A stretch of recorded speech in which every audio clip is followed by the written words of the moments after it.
Hello, everyone, and welcome to this session 17 of Lords of Sin here on Go Buff Yourself in Thousand Faces.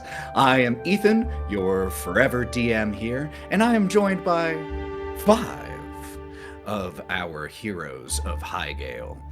Well, technically 4, but I am joined by 5 of the players here because, as you can, hold on, I'm going to have to adjust Cory's camera so that you can see the full glory of exactly what he has done here. Here we go. Hold on. I just move it up. There it is. It's worth the adjustment. There we go. That'll work for right now, and I'll readjust his camera again next time because it's too perfect not to have Shin dead. So we are not joined by Cory, but we are joined by Danny playing Valkerie. Hello. Mav playing Korrin. Hey, dude. Mallow playing Lorwryn. When I tell you how bad D&D Beyond is about to fuck me, just know that I pre-warned everybody. And this serves as your warning. Goodbye to our D&D Beyond sponsorship, but okay. Before we even got it. God damn it. No, they would still sponsor because they love that. You know what? That's true. They love to cause pain. The rage. Yes, they do. Matty Exactly. is playing Kalista. Hello there. And Aaron is not playing Jaeger, but is playing Haldian. We're doing well. Hi, everybody. We're doing well. We're not doing well. Few announcements before we jump right back into the middle of combat with an archdevil. Before we do that, first of all, this is definitely an 18+ stream for language and content. There's lots of gore, lots of grimdark brutality. Please check the content warnings and all of that for more specifics. If you need to skip a part, that's fine. And if there's any moment that is particularly egregious in one of the triggers, I do try to call out that moment in a timestamp. So please keep your eye in the description for that. Second announcement, you can listen to past episodes and watch past episodes of this, City of the Crimson Tower, Wild Beyond, and the new campaign, Under the Crooked Moon, on Go Buff Yourself on YouTube. And if you're watching this on YouTube, you know that. But you can also listen to past episodes in more of a narrative play version on Go Buff Yourself, anywhere you get podcasts, YouTube, Spotify, Apple, Amazon, iHeart, all that. I think those are my main announcements, and if I forgot anything, you know what? I don't really care, because I really want to get into this next session. So let's go ahead and run that intro video so that we can get back into combat here on Lords of Sin. Ivor is burning, and you've got front row seats. We have provided you with the signs and portents for you to prepare for our coming. Devil, not demon. Devils are worse. If I die today, I die well next to you. If you can be made, then you can be unmade. Zariel has a bit of a temper. I will destroy you. Devils have knocked at our door. It is time we knock back. We don't die today. Wrath is the whetstone that sharpens the blade of your purpose to a razor's edge. I claim what was the Moon Maiden's as mine now. Ah, mortals! Desperate, loud, flailing. You care for this one, don't you? There is not one of you too pure to fall. Oh, you are brave. They all were. Your end comes in 7 days. Truly, your only hope of survival is servitude. Perhaps you'll find shelter beneath the boot of your chosen master. Kneel, serve, and find sanctuary. I do love when a plan comes together. Tap, tap, tap. The sound of blood dripping down the head of Captain Maeve Stern, where she hangs partially off of one of the roofs of the buildings here in the courtyard of the Grasp. Oh, this is a signal for myself to pause here, Ethan. I wanted to start Audacity so that I can record my audio separately on here because it always sounds better. And there we go.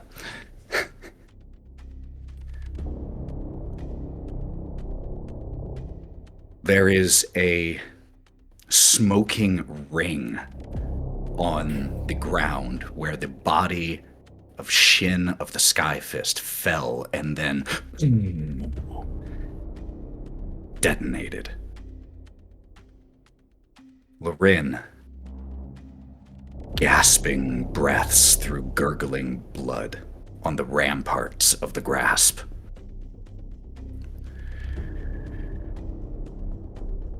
When we left off, there's a lot to remind people of here because there's a lot of important things. Balzable, currently his spirit, his avatar, his power is dwelling within the shell of a body of Jaeger. Jaeger, who had sacrificed himself to bring Kalista back to the world of the living. Shin, like I said, dead and no body to be seen. And just so you all listening or watching at home know, Shin's body not being here is part of a decision that Cory, Shin, made and talked to me about even prior to this all happening. So I understand that mechanically, his body would be there for Revivify, but this was a choice that was made by this player, and I aim to respect that. Lorwryn, on the eastern side of the ramparts, currently making death saves. And the Queen's Justice, the airship that had been commandeered by Captain Maeve Stern and her crew to aid Second Threat Warden Kalista Liavette, though now mutinied, and her son, First Mate Samson Stern, seems to have taken charge of this ship. So, our initiative order, because we are jumping right back in, our initiative order is Kalista, Korrin, Valkerie, Chaldean, and then Lorwryn. We ended right after Chaldean's entrance and turn, and Balzable had just taken a legendary action. So that means the very first roll that needs to be made is a death save by Lorwryn. Now, before you roll this, I hate having to be the one who says this as a reminder. Because of your transformation that you did earlier today, it's been a long day, to save the 4th terrace from plummeting to the ground. You have 5 points of exhaustion, and we're using the 1D&D 10 level of exhaustion system. So that's a -5 to all D20 rolls, and that includes death saves. Roll to 17 anyways. Woo, baby! 12 is still a success. That is 1 success for Lorwryn. All right. That is going to bring up all of the Clawbound, who are going to... Orion starts to engage Ilara, not in combat, but over on the southeastern tower where one of the ballista is set up, with Orion having heeded the instructions of Rangal and Ilara having not. They begin to grapple with each other, Orion trying to stop Ilara trying to continue to load and aim this ballista at Balzable. And that is how they use their turns. Violet is recovering from being very near death, and is just starting to get her feet. Valkerie, could you please make me a perception check again? Yes. If you nat 1 again. No, I got a 7. Okay. You hear someone running down in the courtyard of the Grasp. You just hear someone like running through bushes but right now you can't see who it is. Okay. Rangal, at this point, let me make a... Nope, he does not get a saving throw here.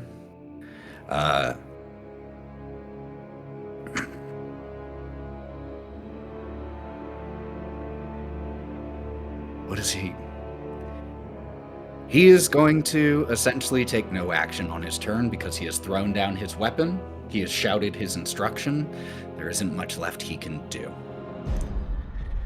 Draven, one of the Clawbound, goes running past Rangal and gives, as he does, runs right up to Rangal and slaps him across the face. Snap out of it, old man!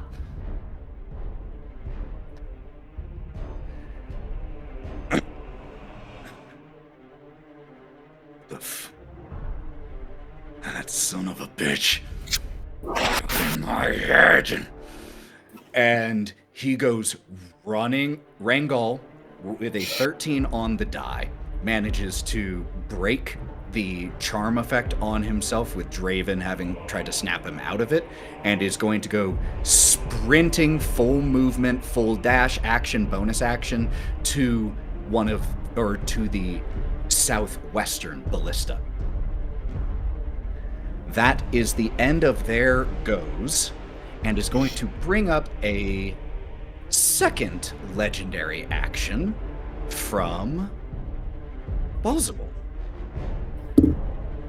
Balzable is going to use 2 legendary actions to cast one of his spells that is not one of his at-will spells.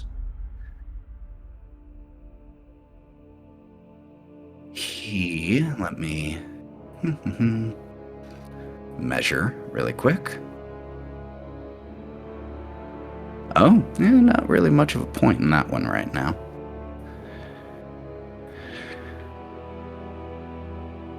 Which one is he going to use?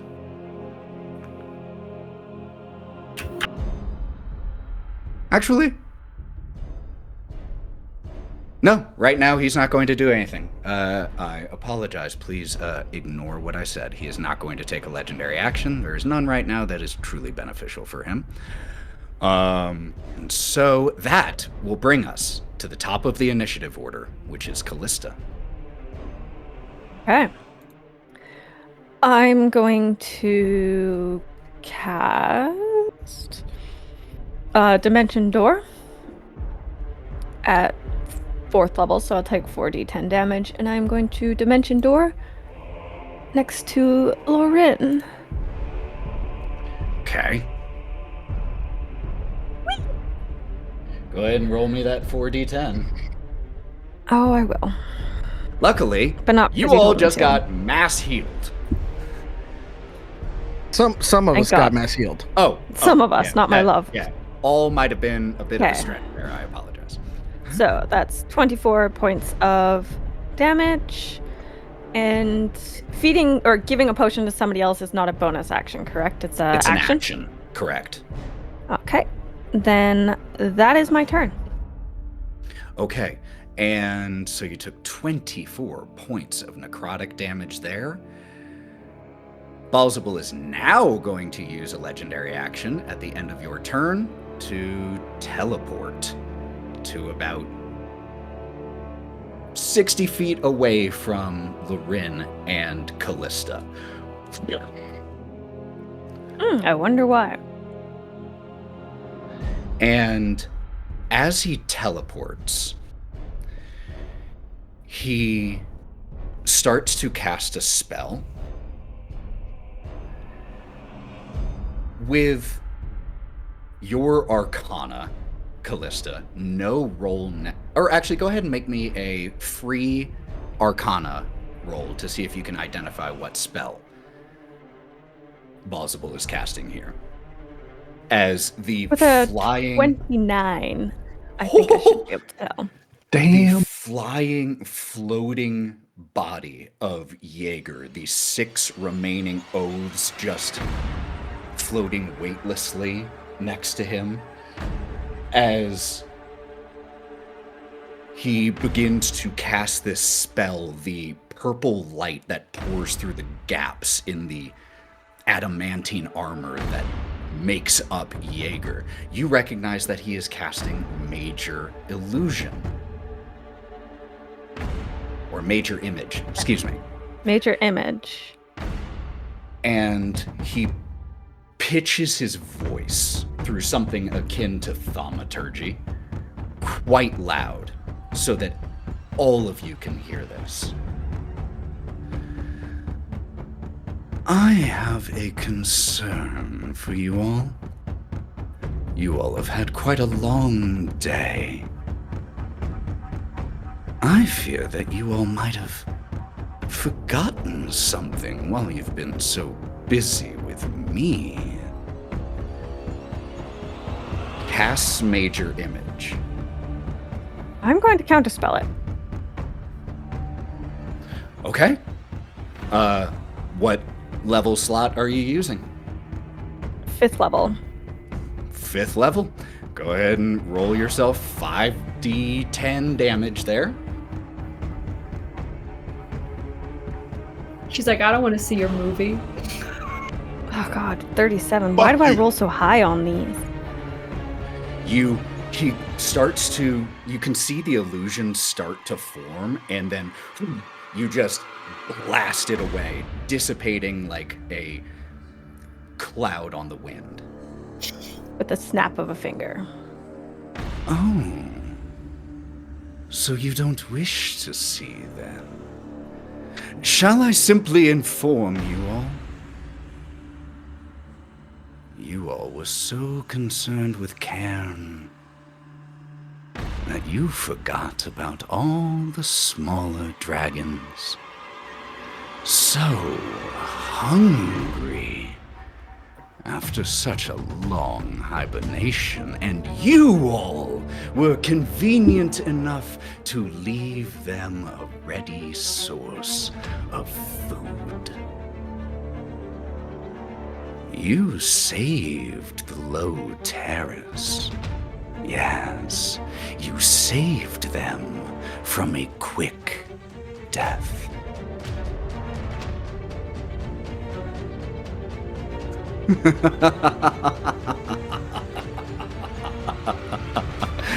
Oh, delightful. Korrin, you're up.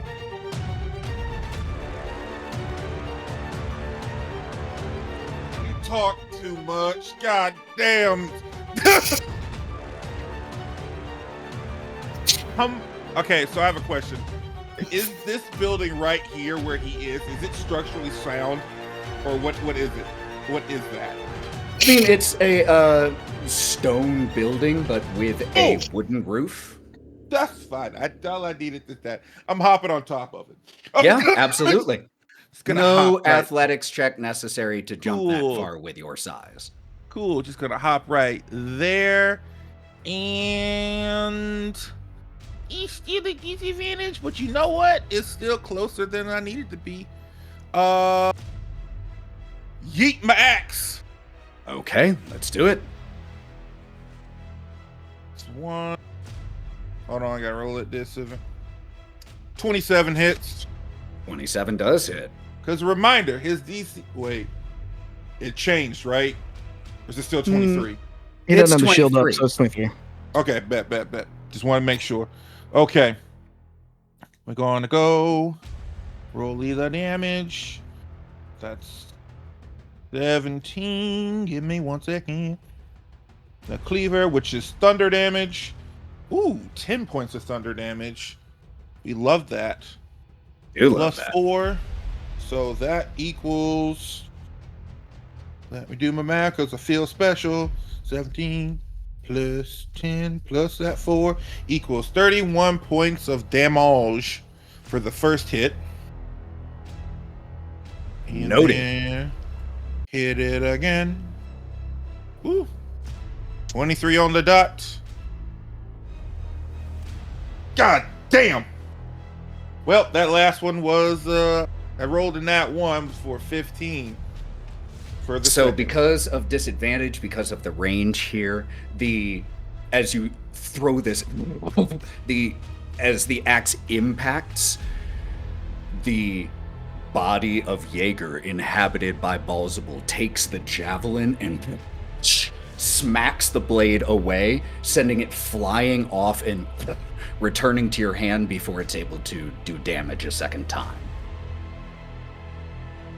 Get out of my friend's body. I don't want you. We don't want you here. For someone who's the king of lies, or as prideful as you are and is wanting to love the way you look, you sure hate yourself, don't you? You can't even stand to look at yourself. You slug bitch. That's all I got to say.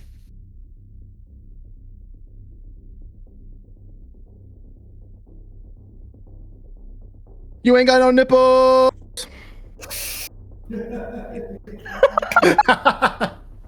Hearing Cory from the background on deck.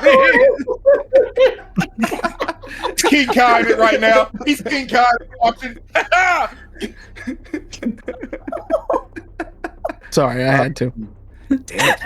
Take a luck point, Korrin, for that. And Valkerie, you're going to be up.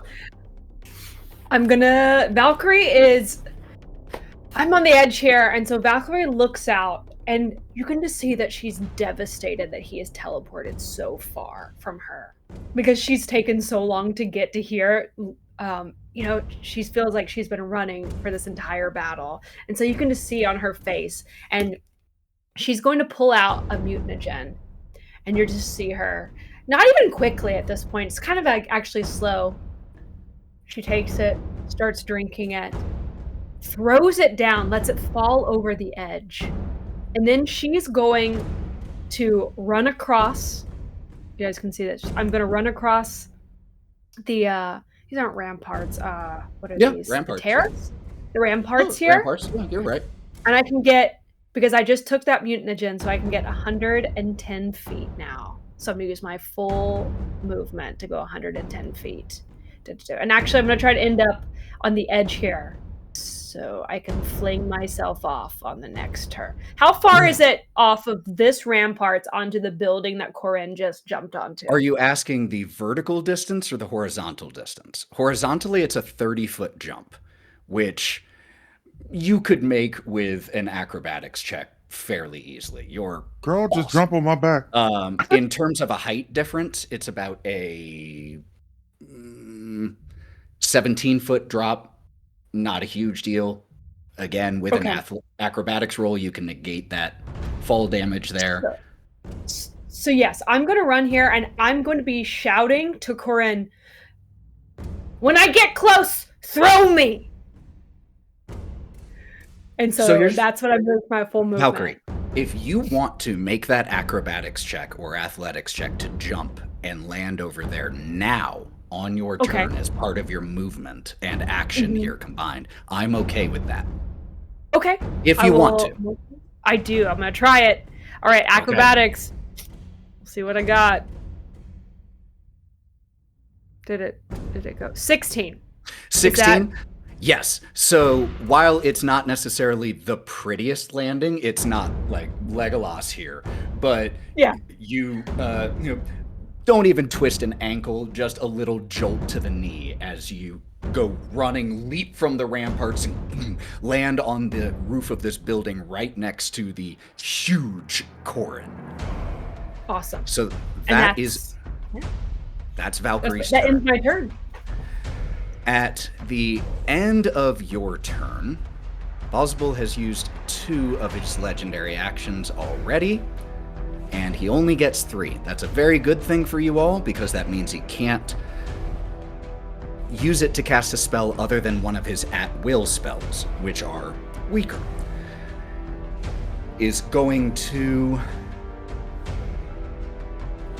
cast Chromatic Orb on Kalista. Going to be acid damage. Actually, poison. That's his thing. Let's stay thematic. A cloud of green smoke that almost has scars of black that go through it forms in the hands of Jaeger.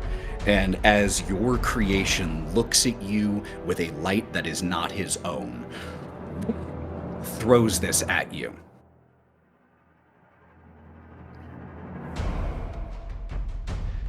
Nat 20. So that is going to be...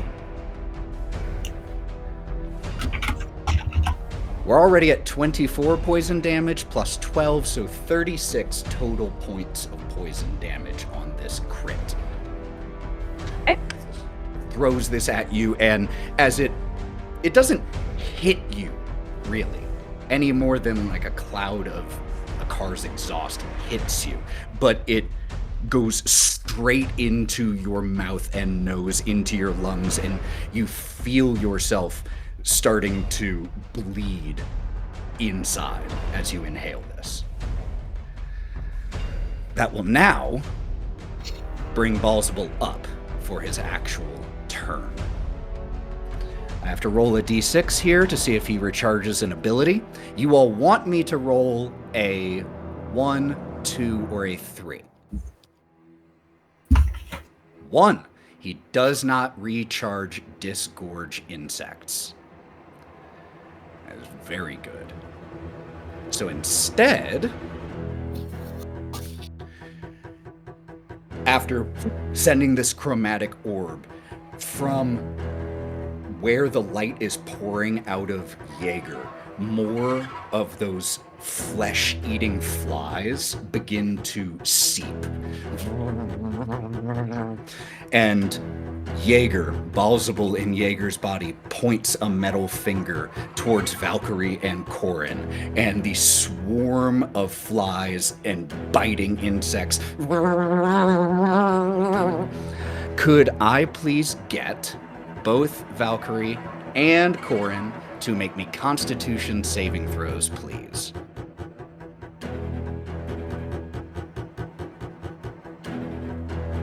$18.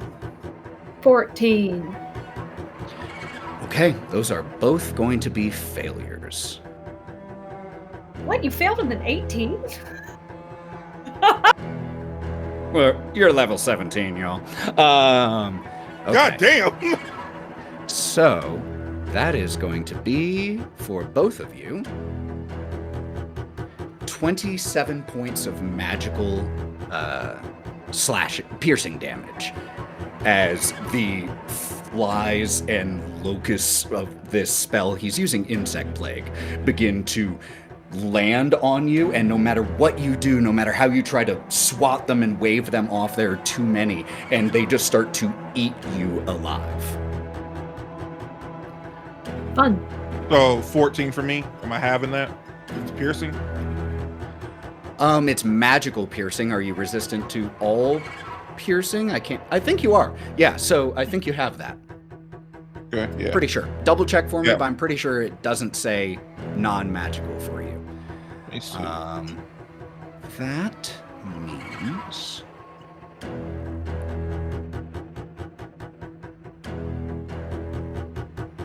Yep.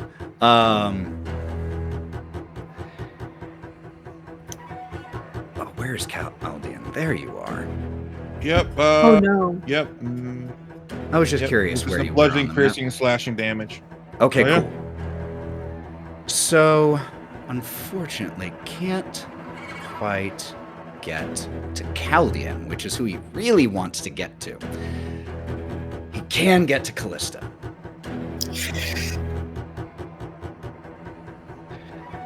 But has already used one of his 2 attacks to cast a spell, and so is going to... let's go with claw attack on Kalista. 27. Yeah, that hits. So that is going to be for 26 points of damage. That's a combination between magical slashing and poison. Your charisma is also reduced by 2.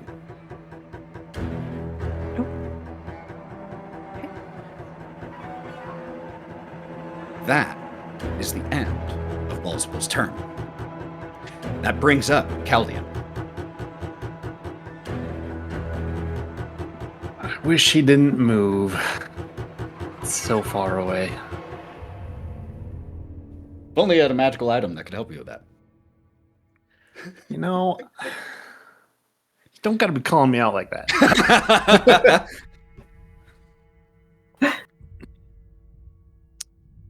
But yeah, I think Kaldian's gonna be watching this battle take place just out of reach, and as he sees him teleport and move over towards where Kalista went, he's gonna shit and pull his staff up, and a bunch of rolling silver fog swirls around him, and then it goes up about 10 feet and then splashes down, leaving him gone. And he'll use the teleport from the staff to appear right next to Balsable. Teleport all the way over right next to Lorwryn, Kalista, and Balsable.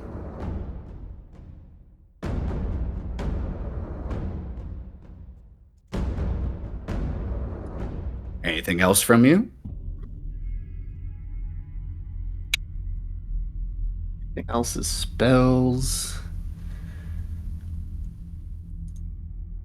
I feel so exposed, but I think that's what he's gonna do. Yeah, it makes sense. No bonus action heal, no nothing. Like, got nothing on there. He used nothing on that character sheet. No, you can. Yeah. He used a spell. Well, yeah, you did use a leveled spell, so you can't use the other. Although spell. Bonus action. No, I don't have any of those. Ooh. But I do. Oh, I do. Sorry, new character learning. When he teleports right next to the 2 wizards in Balsable, he takes in the scene really quick, and the fog starts to roll off of him and dissipate. And he'll try and place himself kind of between the 2 wizards that are down and this giant entity in front of him. Didn't you know it's all about balance? And as he gets within a foot of Lorwryn, some of that fog wisps down his arm and leg, and as he touches her with his boot, he'll cast Spare the Dying as a bonus action. So no longer making death saves, not able to heal Lorwryn and get her back in the fight right now, but able to make it so she, on this very next turn, does not have to make another death saving throw. Now, before we get to that next turn, I need Kaldian. Could you please roll me a Constitution saving throw? because as you teleport over here, and this is something that Kalista, you noticed, but it hasn't been your turn since then, so it hasn't mattered.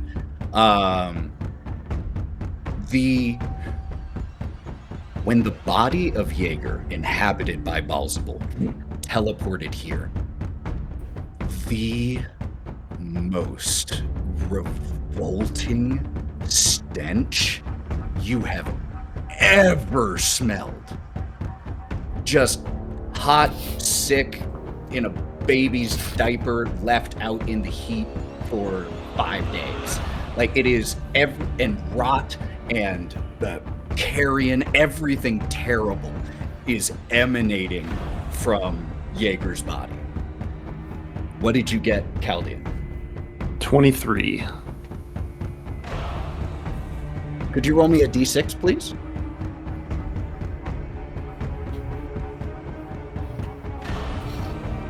Two.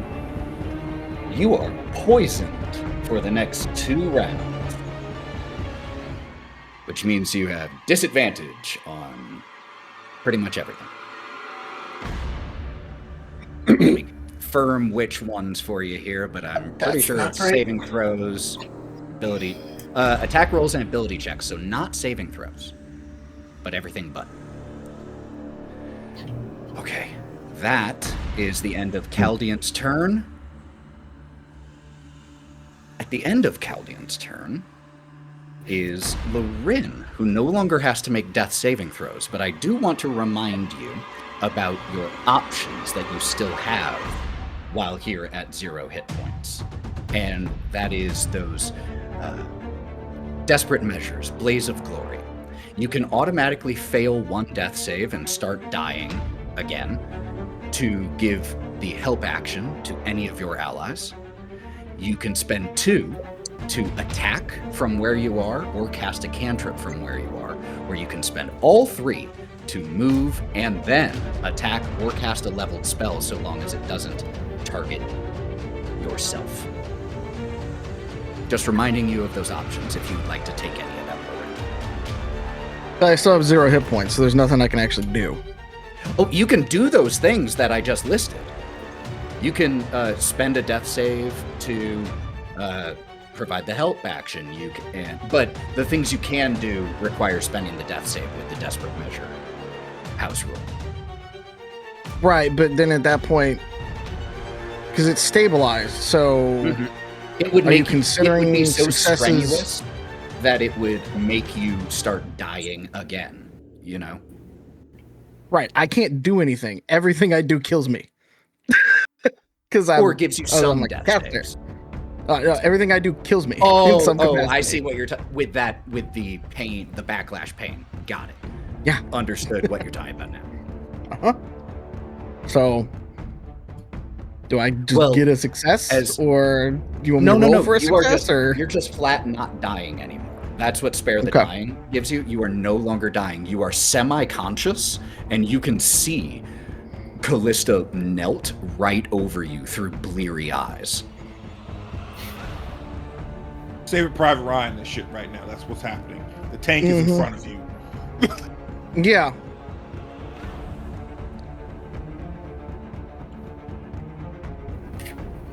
Fuck it. She just reaches up and kisses Kalista. Can't do anything else at this point. Like, she knows it. As we see Lorwryn, a arm shaky reach up, go around the back of Kallista's head. Kalista, as it becomes your turn, because you're the next PC up, what do you do? Well, as I assume a free action, she's going to kiss her back. Yeah, it's a free action. And she is going to pull out her last healing potion. And she's going to pour it in Lorwryn's mouth. I think it's a greater healing potion. And then she's going to, moving at half space, pull Lorwryn, or like half speed, pull Lorwryn as far as she can. So like 15 feet using her movement. Which isn't very far, because this map is first of all, huge. Lorwryn, you can go ahead and roll 4d4 and add 4 for a potion of greater healing.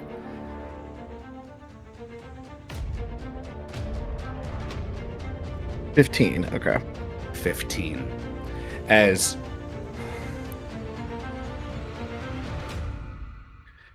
Kalista starts to drag Lorwryn back, blessedly outside of this aura of stench,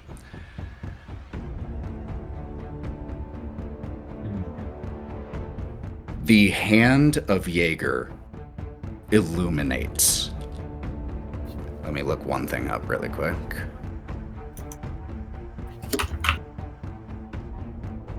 Yep. Jaeger's right hand becomes lit with a green aura. That is simply adorable.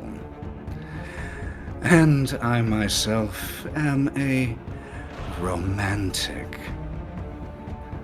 So why don't I give you two the choice?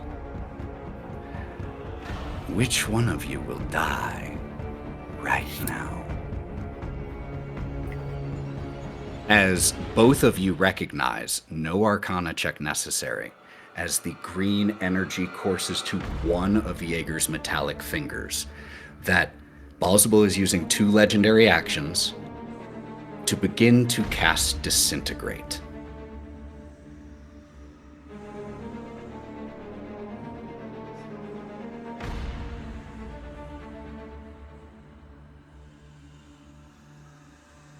And he waits for you to choose. Or say something. Is not going to be looking at him. She's going to flick her wrist out at the same time as Lorwryn. And we cast Counterspell.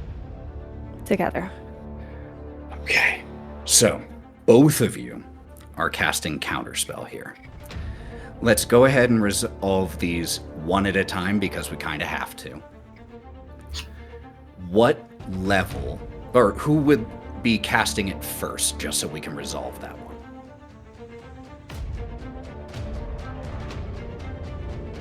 Well, we're trying to do it at the same time, so. I understand, except like mechanically we have to resolve them. Like one has to mechanically happen first. Yeah, I get it. Because if he wants to counterspell one of them, you know? Fair. Because let's see, Disintegrate for him is what, 6th level spell, I think? It's a 6th level spell. Yeah. My lowest spell slot is a 6th level, so I will counterspell the Disintegrate. Okay. So we're going to resolve Kalista's first. Kalista, you go to cast Counterspell, and as we have previously established, that you can cast Counterspell against a Counterspell that is used on your own spell, he is going to use one of his uses of Counterspell to try to counter yours. Now, he has to roll for that because he doesn't really have spell slots. But to do the ultimate, like, Magic the Gathering blue player thing, since we're casting it at the same time. On the stack, my 8th level Counterspell. There we go. Because that's the lowest one I have available to me. Okay. And besides, any of them are going to kill me anyway, so. So with 8th level,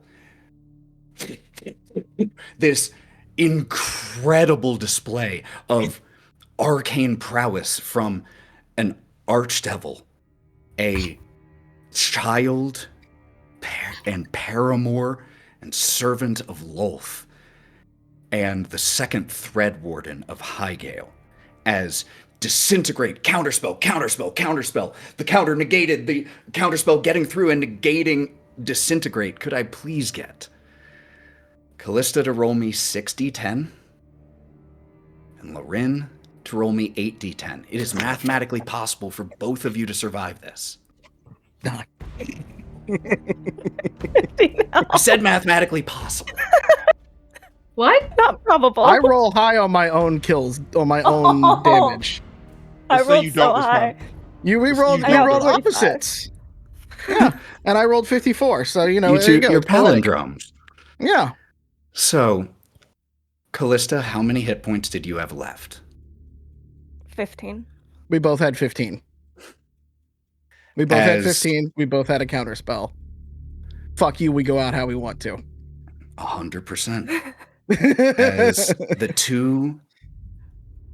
As you two incredible masters of the weave, together, through your combined efforts, nullify the will of Balzabul, Lord of the Seventh Circle of Hell.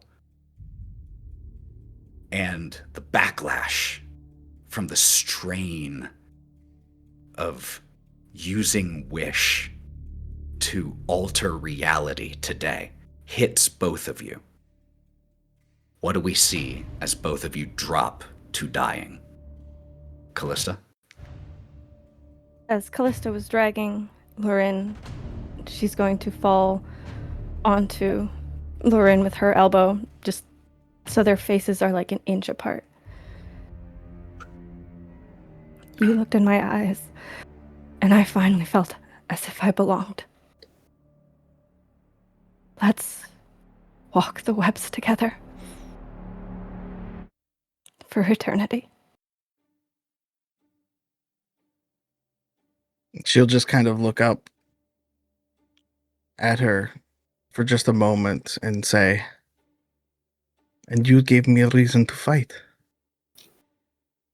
Let us walk the webs together." And she'll as just she lean dies, back.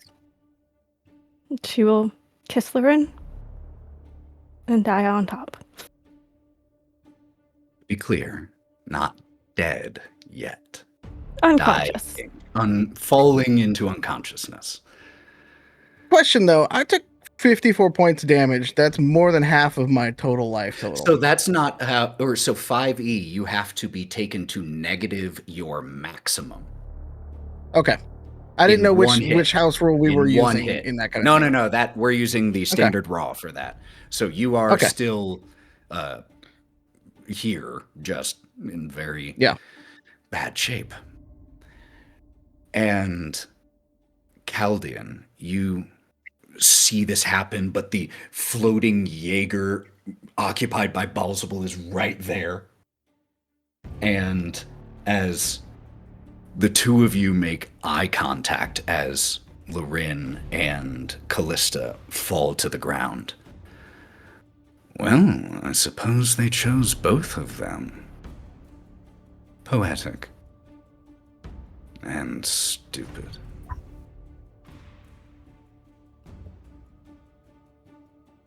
That brings up Korrin.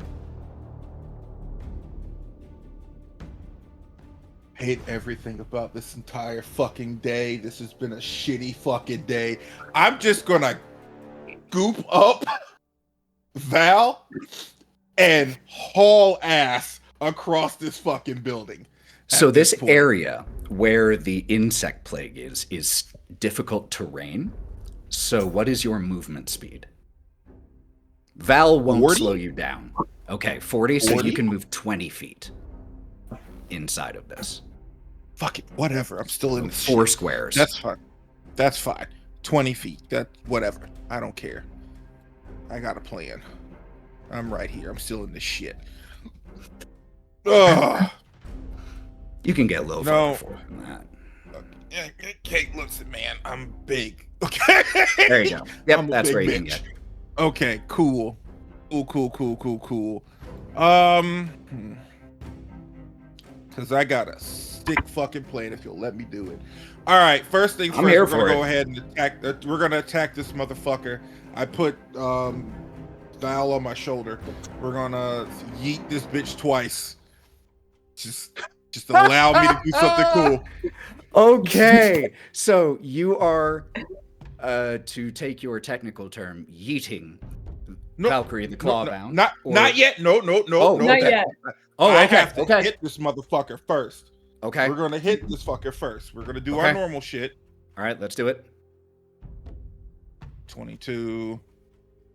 Okay, 22. I'm gonna pump a point to make it 23 to make it meet the beat. Yup. Yeah. Yeah. Okay. Okay, 11. He is going to use his second reaction. He has two. Cool. Go ahead. To cast shield. Okay. Taking his AC up to a 28 until the start of his next turn. So that first one doesn't hit at all, so it's gone? Correct.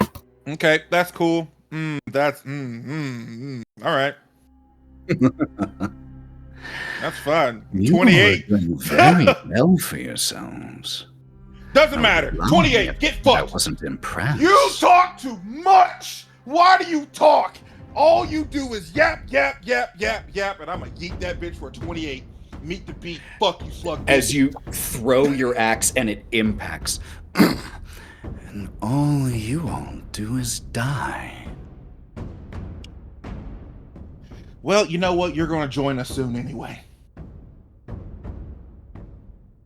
So that is 10 plus 6 plus 4. That's 20 points of damage.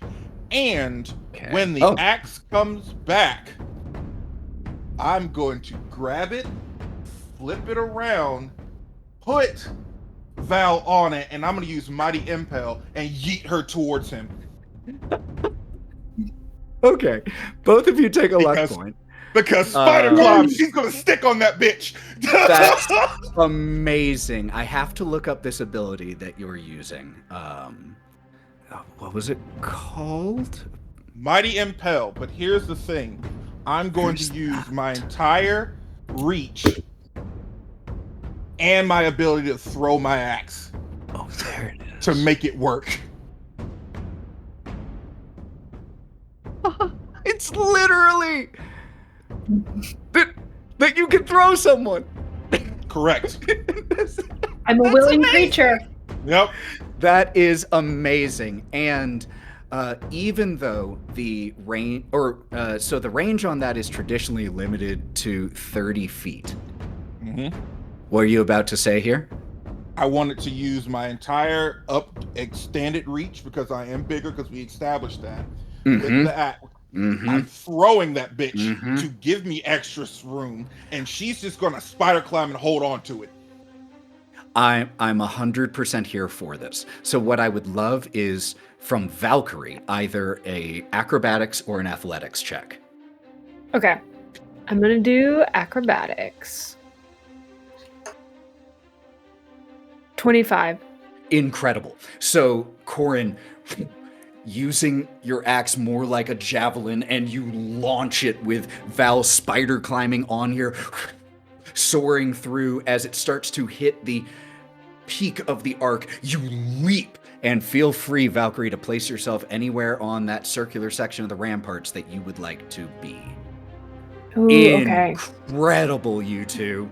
Holy crap, that's cool. Martial classes, we all we got right now.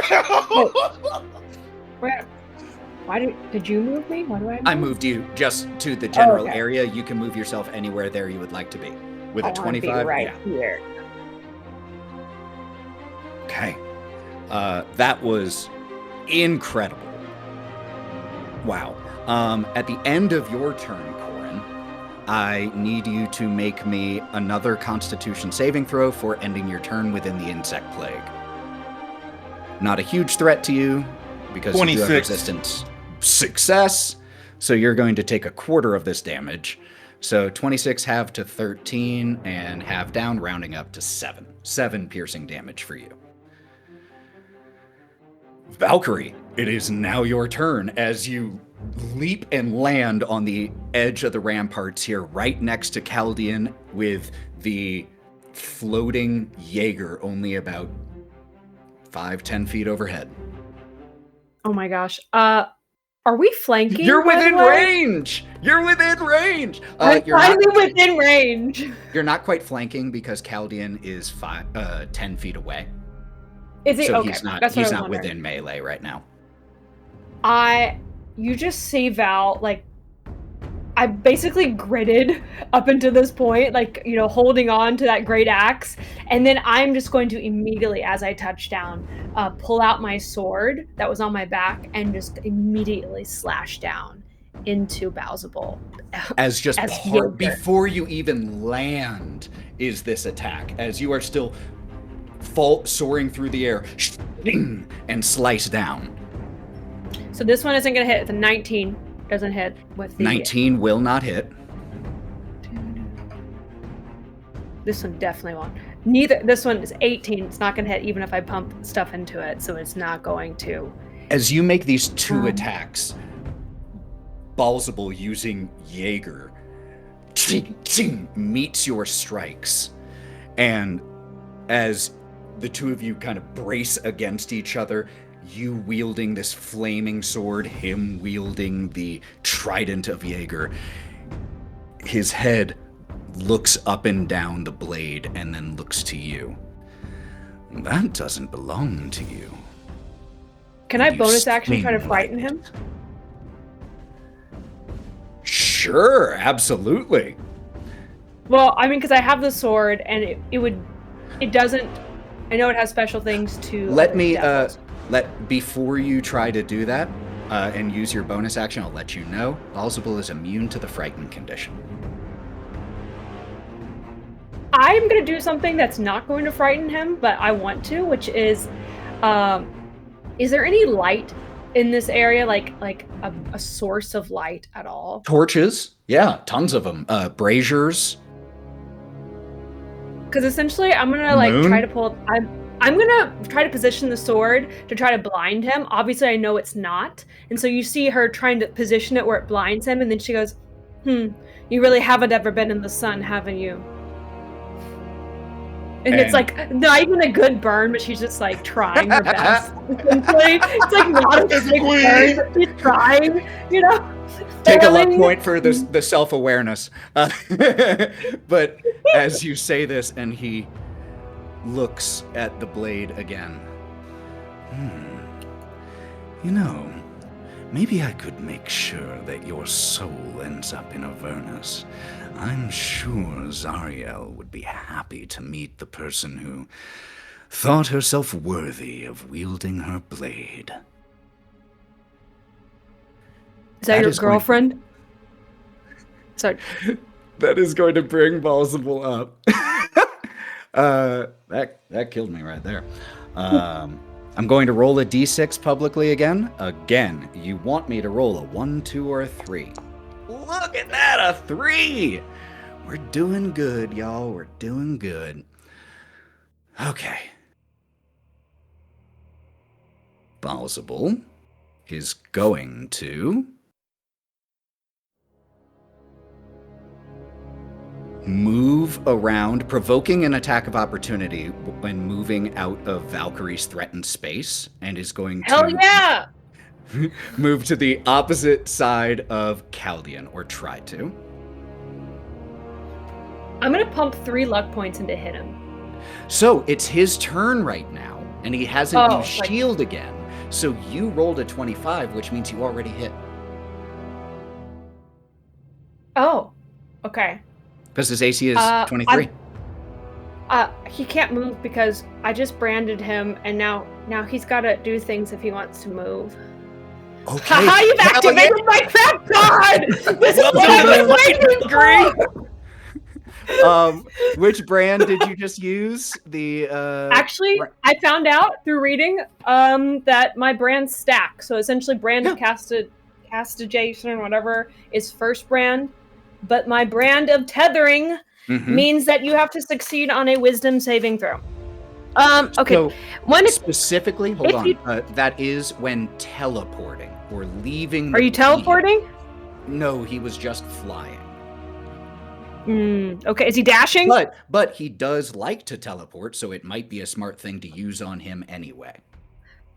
Bonus, but also he's in a different form right now, and I hate that. I hate that he's inside Jaeger. And so also, brand of Axion, any illusions, disguising or making a creature invisible when you brand them end, and they can't benefit from such illusions while branded. If a creature branded by you is in an alternate form, it must succeed on a DC 16 wisdom saving throw or revert to its original true form and be stunned until the end of your next turn.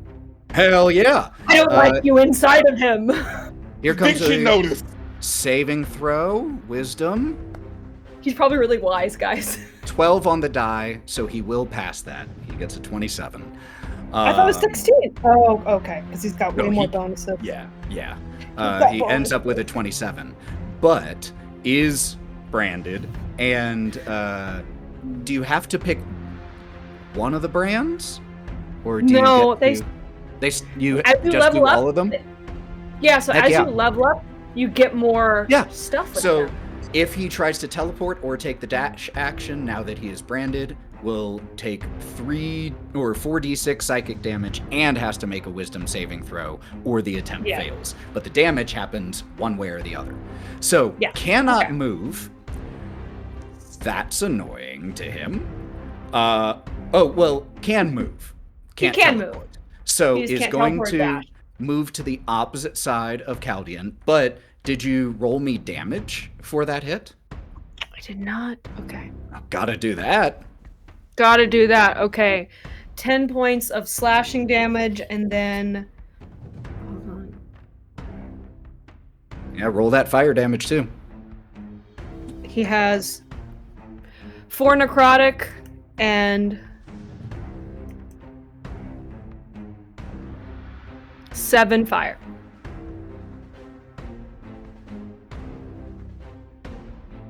Got it. Okay. After moving, Balzable is going to use one of his attacks of his multi-attack and replace... Oh, no! He didn't roll high enough to restore Disgorge Insects, so he can't use that. Did he leave And- my area of attack of opportunity, or is he next to me? He would have technically flown through it, so yeah. And then, as a warcaster, I can cast a spell that targets only him. Can I do a ranged one? Is that okay, or is that going to be a disadvantage? I think it's a Because it disadvantage anyway happens because when I'm he's leaving poisoned. within 5 feet. Yeah, the poisoned, it's already a disadvantage.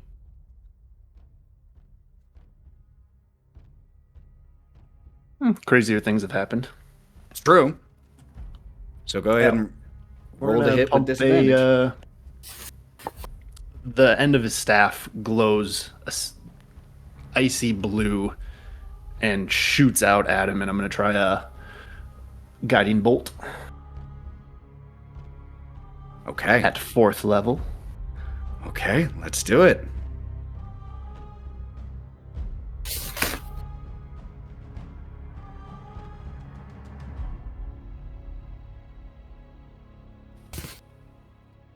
Two.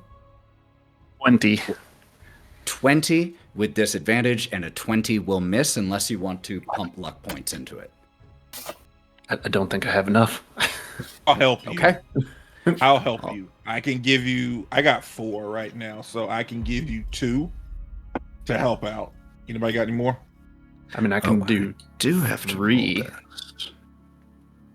many 'Cause do we you got- need? 25, I think. 23. No, his AC right now is 23, so. 23. Yeah, it's Oh, back it's to 23. 23. He Yeah. hasn't used shield again. Get you there. Yeah, Oh, if no. you want to. Yeah. Yeah. Okay. Yeah, I hate this motherfucker. I'm sick of him. I'll put 1 on top of Mav's 4, and we'll get it to a give you 23. 2. I'll give you 2. I still need things. Okay, I'll use 2. You used to? Yep. And then that'll He's get it to a 23. He saves his reaction and doesn't use shield. Oh. Saves both of his reactions. Bring it on. Okay.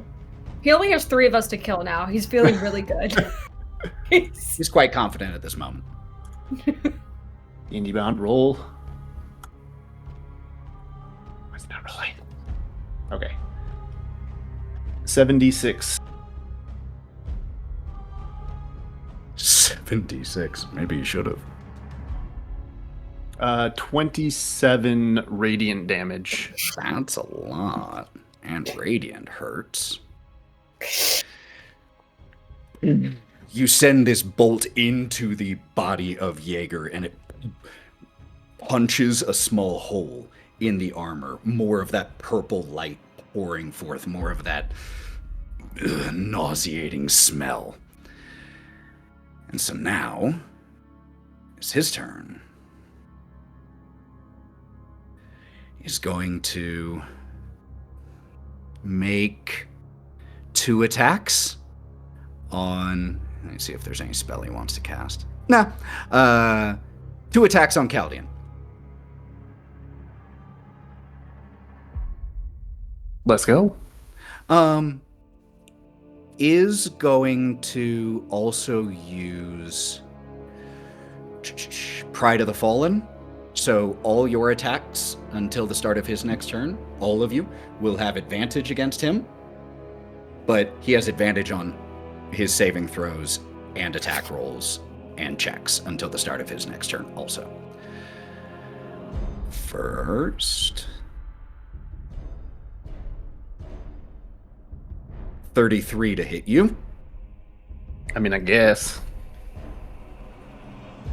So that is going to be 22 points of magical piercing and poison damage, and your charisma is reduced by 4. I maxed out the d4. Okay. Second attack. This with Jaeger's Javelin again. No crits on these advantages. 26. Does that hit you? Yes.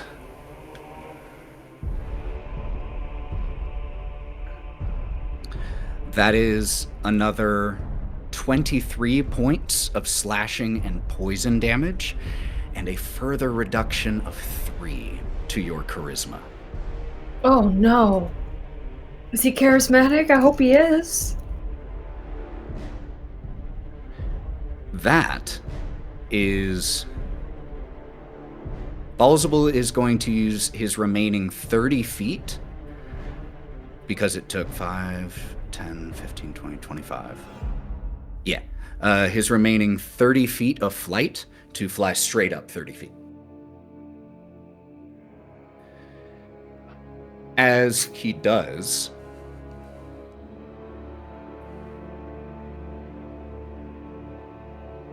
No, I think you all kind of got to him, and that he's taken a pause on talking. And so as we return to Kaldian's turn, we've been going for a little while. How about we go ahead and take a quick mid-combat break? We will come back with Kaldian and then Lorwryn on deck. All right, y'all? Gonna take a super quick bathroom break. We'll be back in like 5. See you in a second, y'all.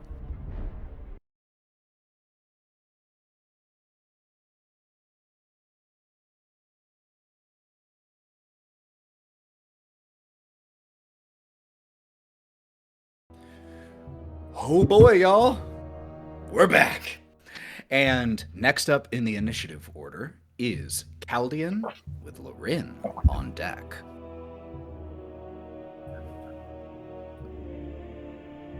Also, Lorwryn, before you roll your death save next, could you please make sure to roll it privately so that only you and I can see? I want my death to be amazing, though. Oh, we'll make it amazing. If it happens. Come on. I trust us. All right, Kaldian. Kaldian's gonna look up to where Balzabul fled to.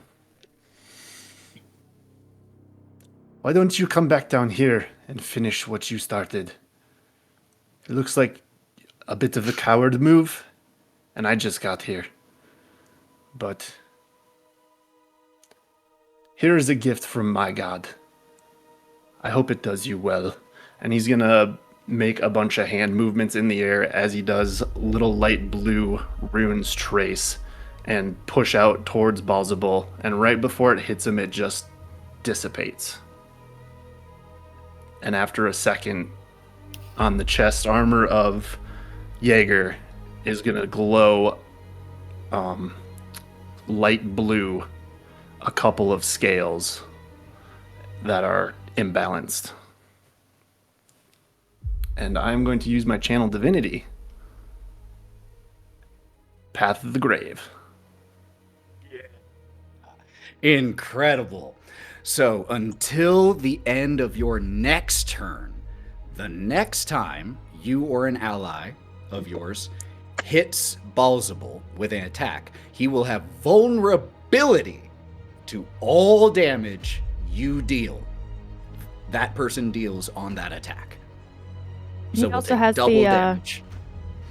the advantage against him Correct. because of the Attacks guiding. also have advantage. 100%. Incredible. Chaldean's gonna step back towards Valkerie and tap the bottom of her sword that she has now claimed. And it is gonna glow slightly blue alongside of it. And I'm going to cast Holy Weapon as a bonus action. What does that mean? What level spell is this? 5th. 5th level. I just need to be able to find it. So bonus action, I am now concentrating. That sword glows light for 30 feet, and it deals an extra 2d8 radiant damage. Counterspell.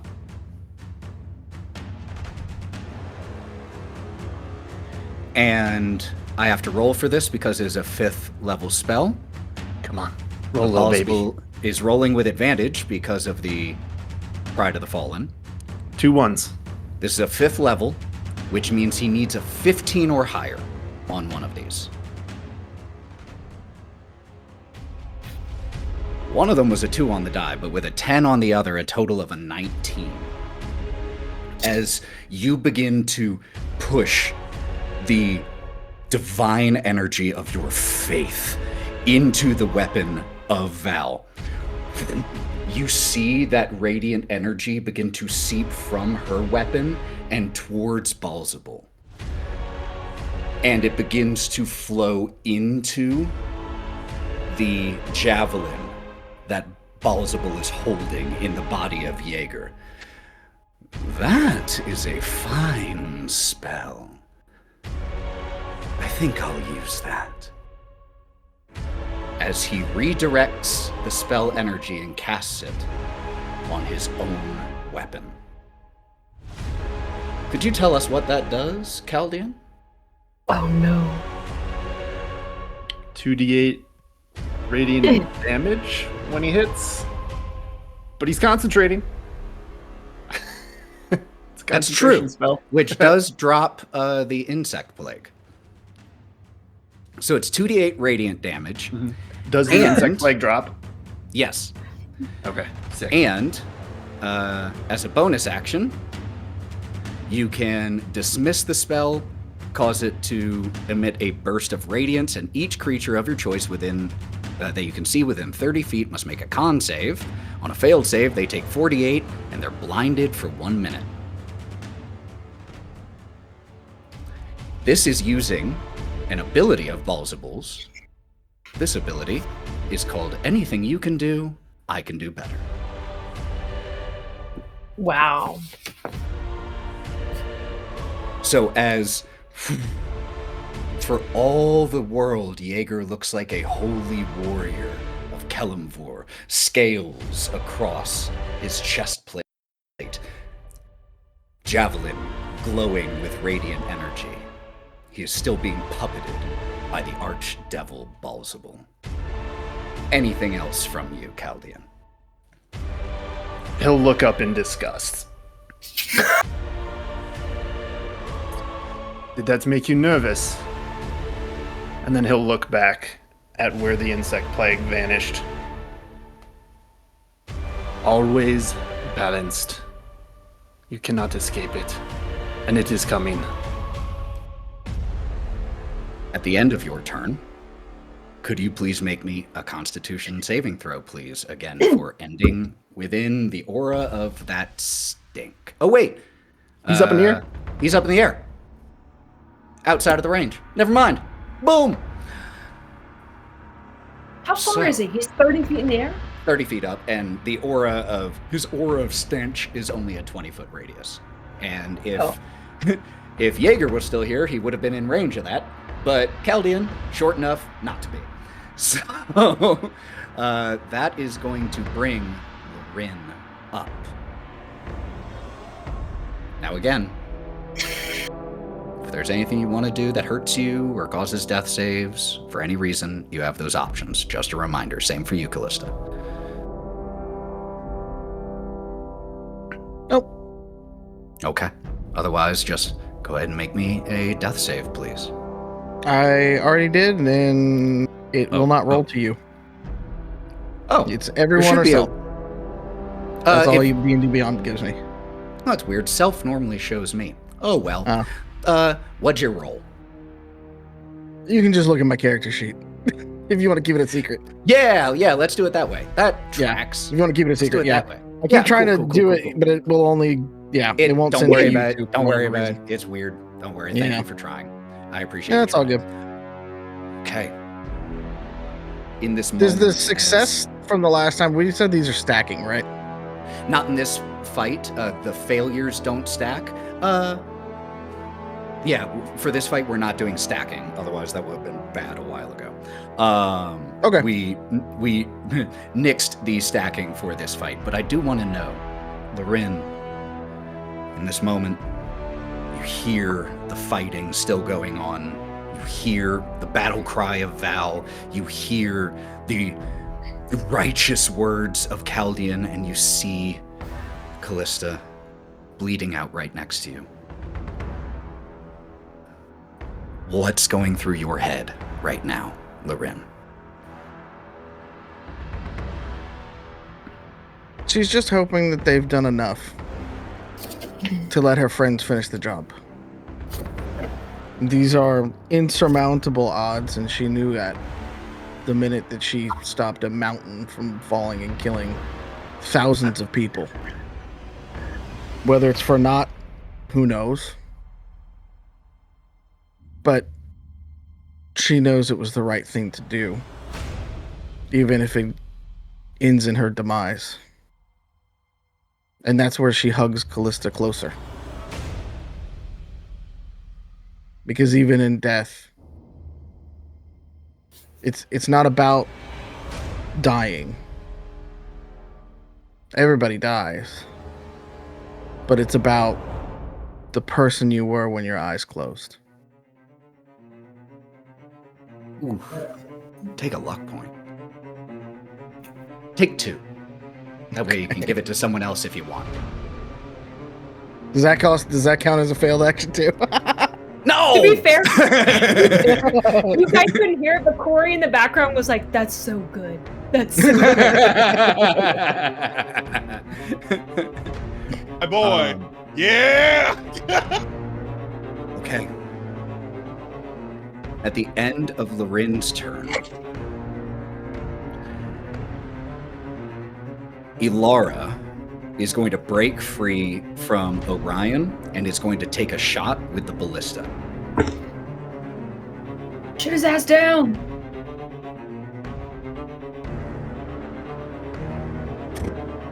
Goes sailing, the shot goes wide past the body of Jaeger with a 16. They have a +5. They've just been rolling bad. At the end of the claw bounce turns, Kalista, could you please call 1 or 2?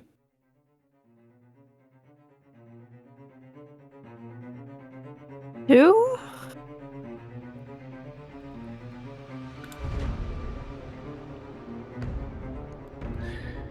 This tracks to me. That's a 1. Ballsable uses a legendary action. A sphere of poison appearing in front of him. Be sure to send my regards back to that spider bitch of a mother of yours when you return to the abyss. Launches. It is with disadvantage. You just see that coming up. Just a middle finger from nowhere. Just a middle finger. Yeah, I'm holding Kalista close and just middle finger coming up. It is with disadvantage, but with the Pride of the Fallen that evens it out to advantage.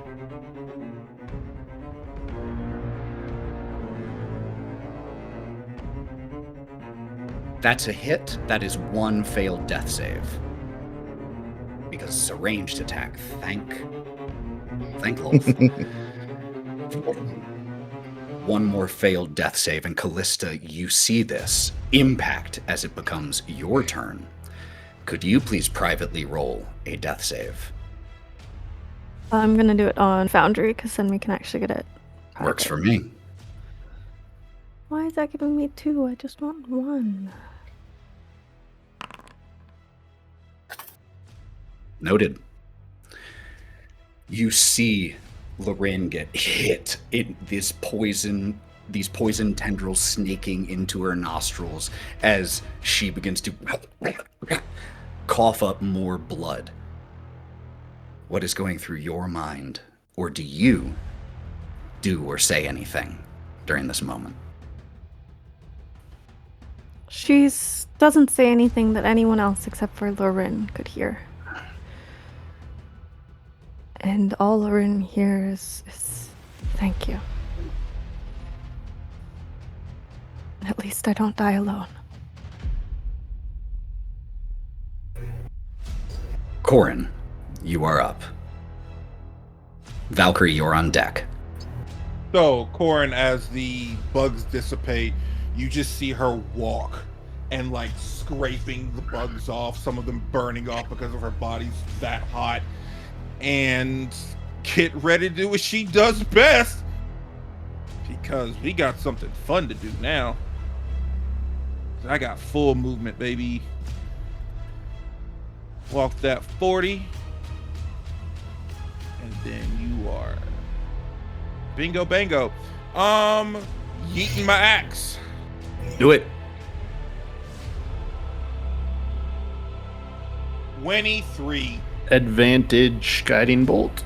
Oh yeah! Well, I got a 23. And Let's see if I advantage crit. Pride of the Fallen. Let's see if I crit. No. And then no, 23. We good with that one. 23. All right. Yep. Shield with one of his 2 reactions. That's cool. That's just one of them. That's one of the attacks, so it's fine. It's fine. Your buzzsaw axe, as it hits, just stops 3 inches and is continuing to scrape through the arcane shield that Balzable forms around himself. Go! Let's fucking go! Give me that shit! And I got all those goddamn bonuses because I fucking hit! Let's fucking go! That's a nat 20, baby. I bit my goddamn tongue! Let's fucking, there's blood in my mouth. Was the nat 20 on the first or the second hit? The second hit. Second hit. The first one's vulnerable because of the Path of the Grave. No, it's the first hit. So, and this is the first hit. The other one didn't hit because of that. So he's going to have vulnerability to this attack on top of that. So what we're going to do, roll as normal. We then add the max dice. We then double it. Okay. Let me go ahead and just get this out of the way so I can just do it like normal. This is going to be an insane amount of damage. Why is it still doing that? Okay. All right, so roll it like normal. Mm-hmm. Why is it still giving me... Okay. We'll take the first die you used there, which was 7. Okay. All right. Help me with math, people. Yep, I'm gonna not be good here. at that. All right, so 7 plus... Go ahead and do my cleaver. That's 7 points. And plus 4. That's 11. Okay. Uh-oh. Let me know when you're done rolling, because I have a rolling tally of your damage. Fuck. Hold on. I really bit my fucking tongue and I'm bleeding. Hold on. You need to take a break? No, hold on. It's fine. He got so excited. That's a huge time to get a crit, dude. Okay. This is a huge crit. Okay. So I'm all right. So far, I've got 11 points. So how do I do this again? I am very excited. Okay, you have put all of your damage here. So you had a 7. There was a +8 already there. You then rolled another 7 on top of for your elemental cleaver. Now with the crit, that brings us already to 40, and then we double that for vulnerability as you deal 80 points of damage. In this single attack. Plus the 4. Plus the 4. Plus 4. So correct. 84. Correct. Well, a vulnerability of that, so 88. Mm-hmm. 88 points of damage. Could you please describe as the shield blocked your attack at first, but then your blade pushes through? Can you describe what we see? Okay. It is all of the anger, my anger, my sorrow, and my rage of what this slug bitch has done to my friends and this world. It starts to cook. It's still got thunder, so all you hear is boom, boom, and the thunder, you see it in the sky, and it just starts to and just cuts through and just lands into him and keeps going as it shatters parts of Jaeger's bodies, of like just the armor, because I know it's not him anymore. It's just this slug fucker riding into my friend. And she just says, no soliciting. Get out of my friend. Get out of him. You do not belong here. Go back to the hells which you came from. For and tell your siblings that the matriarch sent you back to your room. And that is it. As you deal 88 points of damage, first of all, there's no way Balzable can maintain concentration on Holy Weapon. That drops. But, more importantly, the purple light from inside glows bright and then flies out of the gaps in Jaeger's armor as Jaeger collapses in a pile to the ground. And the purple light swirls, and as it remanifests, it takes the form that you saw for just a moment before Balzable began puppeting Jaeger. A massive slug-like creature with numerous appendages, a skull for a face with antennae coming from the eye sockets and out of the open skull's mouth. You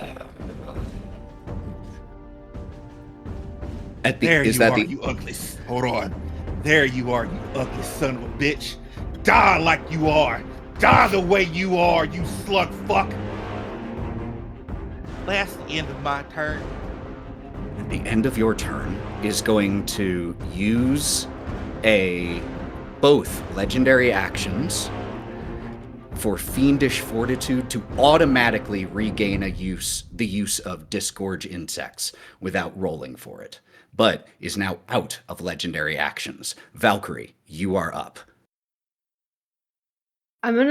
Is this slug still in the air? About 25 feet or so, yeah. He is. When basically, as soon as he dropped, Jaeger's body dropped from him. Pieces, his arm, his armor. I look up at this thing. It's an unhoused snail. It's hideous. And I'm going to jump. Unhoused snail. I'm going to run and then jump and basically try to pierce it with my sword because it's only 25 feet up. So I'm going to try to jump using maybe athletics. Yeah. To get up there. Make me an athletics check to essentially run up Jaeger with spider climb as Jaeger's body is falling to then leap off of it to make an attack on Balzable. Okay. 18. 18? Yes, you are able to do this. You are able to be in range for both of your attacks. As you see Jaeger falling, use this opportunity, go running, leap towards it, leap off of Jaeger's body before it hits the ground, go springing towards the now slug-like form of Balsable and make 2 attacks. All right. I'm going to swing first. 26. 26 with shield will not make it through. Pump 2 luck points into it. Yes, it will make it through. And I'm going to do Blood Curse of the Eyeless. So Blood Curse of the Eyeless, as soon as I hit it with a Crimson Right, I can choose that. I'm going to amplify it. I'm choosing to amplify. And that means that when a creature you see within 30 feet of you makes an attack, you can use your reaction to roll 1d10 and subtract the result from the creature's attack roll. You can choose to use this feature after the creature's roll, but before the DM determines whether the attack hits or misses. Okay, so you have now done this curse, but you'll be able to use your reaction when and if he makes an attack to do that. And I've amplified it, so I will take damage. And I'm gonna apply it basically to any of the creature's attacks during this. Got it. So when we get there, we can roll that d10. It doesn't happen yet. Yeah. 14 slashing damage. Okay. And then I'm gonna do my 10 fire.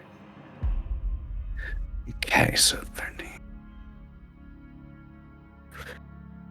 4 psychic. Sorry, it's necrotic, not psychic. Necrotic damage.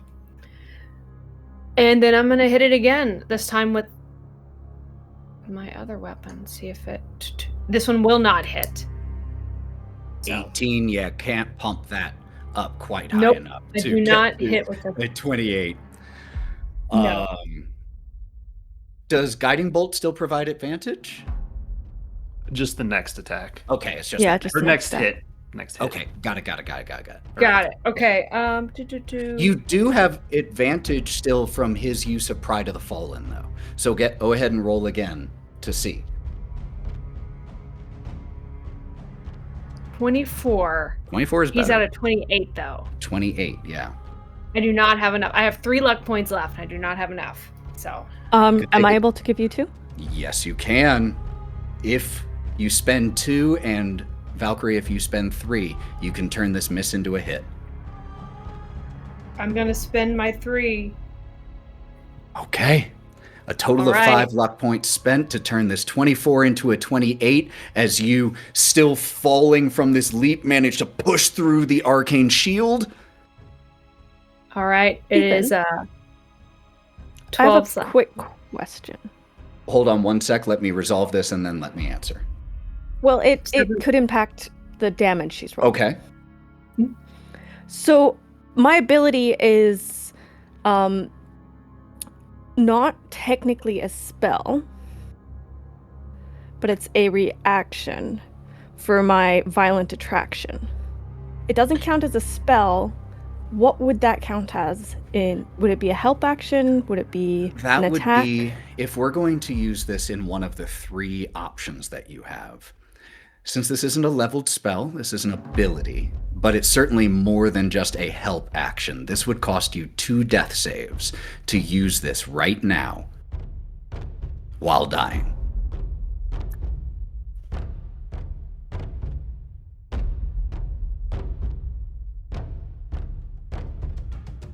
All right, 2 of you guys are shaking your heads, so I won't do it. No. Got it. All right, so I'm what is winking the- at you, and you know what that means. So if Kalista's not doing this, it looks like your total damage, Valkerie, is 17 or 19. Is that correct? One more.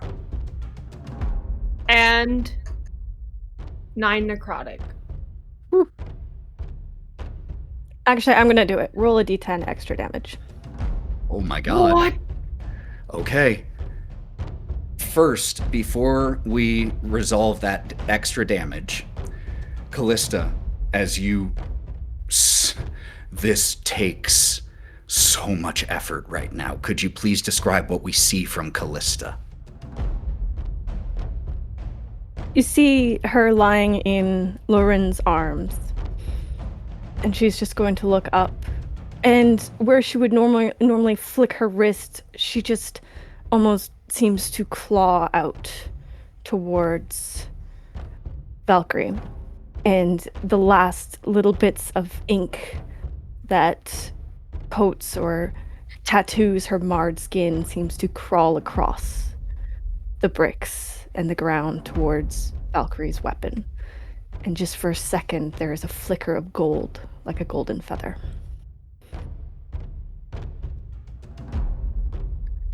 And as your attack hits with increased force, how much extra damage do you do, Valkerie? 8. I rolled 1d10. Another 8. Balsable is well under triple digits in terms of the number of remaining hit points right now. I'm on his ass. Holy crap. You are now on the ground, so Valkerie, as you slice through with these two devastating attacks, with a little help from your friends, and you land on the ground here. That is going to be the end of your turn. At the start of Balsable's turn, because he has not taken radiant damage this turn, regains 20 hit points. Is going to move, is not in the threatened space of anyone at this moment. Flies with no apparent means of propulsion. And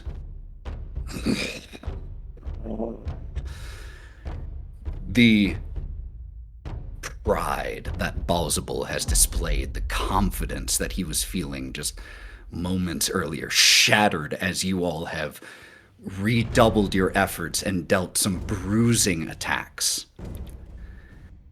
Having used Fiendish Fortitude to recover disgorge insects.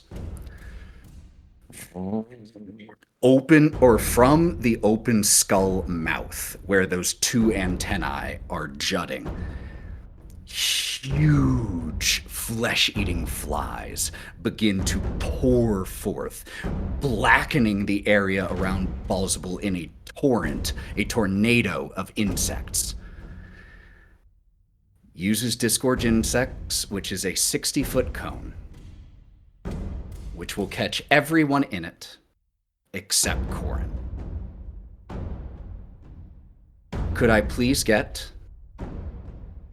Constitution saving throws from everyone but Korrin, please?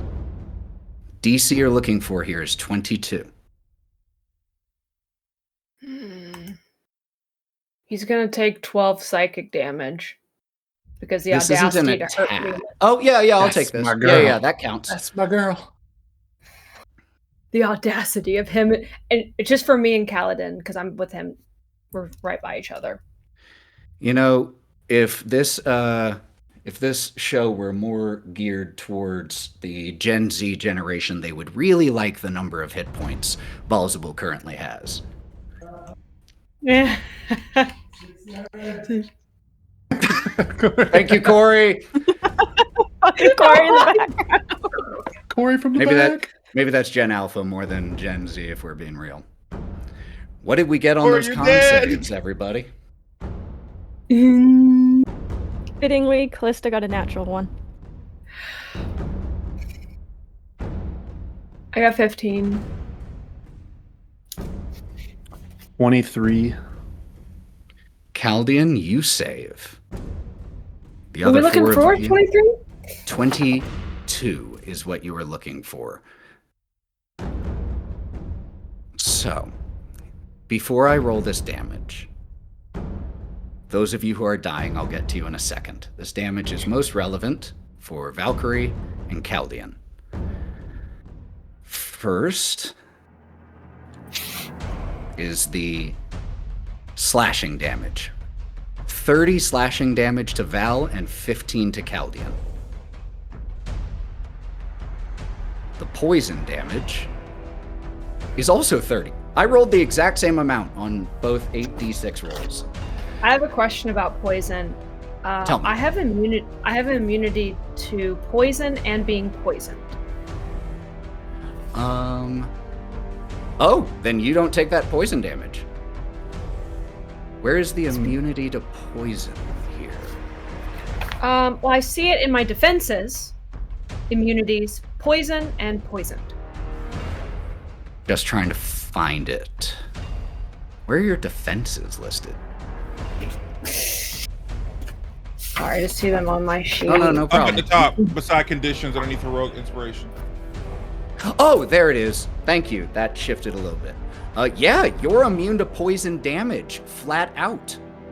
It's So because you I don't- drink poison. Makes sense to me. So you only take 30 damage. And Chaldean, do you have anything?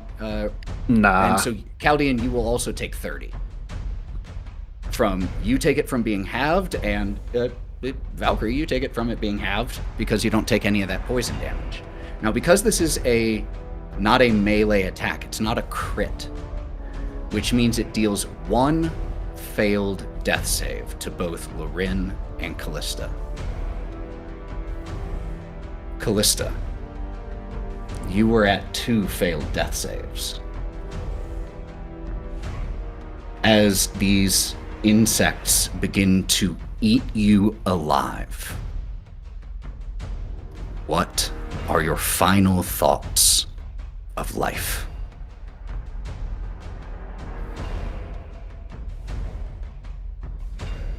She's ready to just close her eyes. This battle has taken everything from her. And as she's lying in the arms of the last person she felt she had left, she's ready to just say goodbye.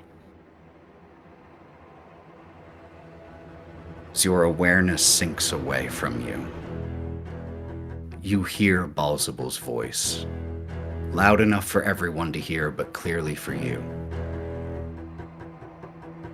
Don't worry. It's not that bad.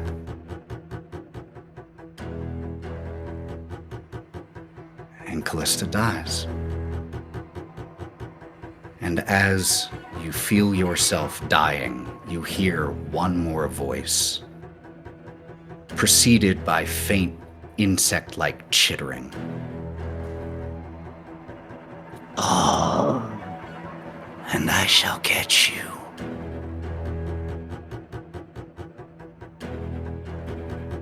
That was Balzabul's first action, or first attack. He has a second.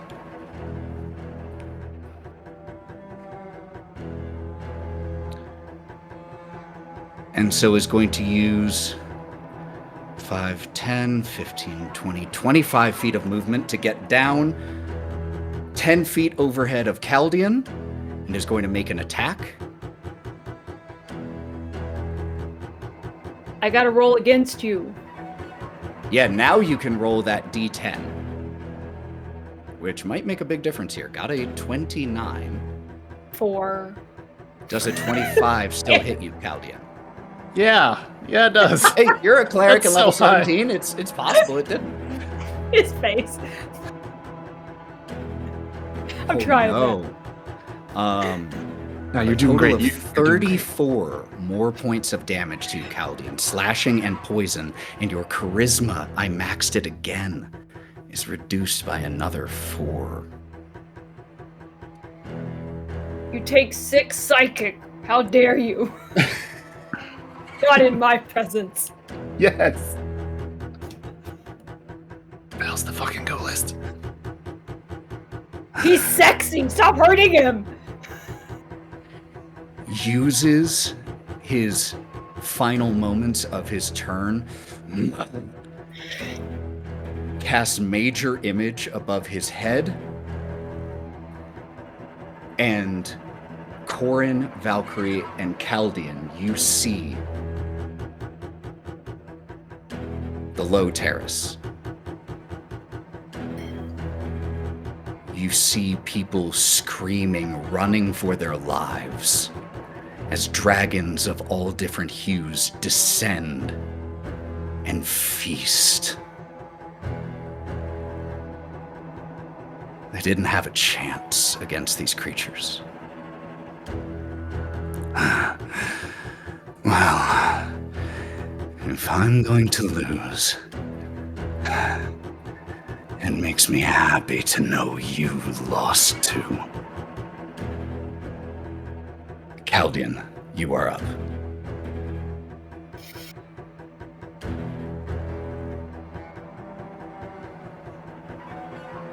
He's on the ground in front of us now. Oh, no, he was Still up in the 25 feet up in, or he was 10 feet up in the air. He used 25 feet of movement. He uses the remaining 30 to go another 30 feet in the air, putting him 55 feet in the air. Or I'm sorry, he was at 10, putting him 40 feet in the air.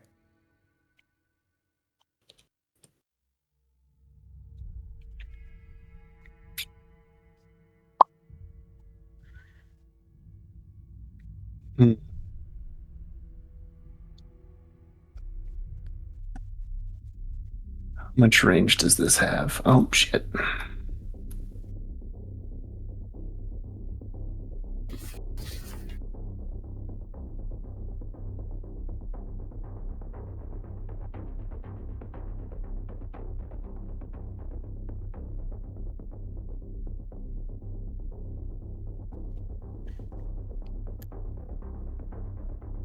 Oh, God.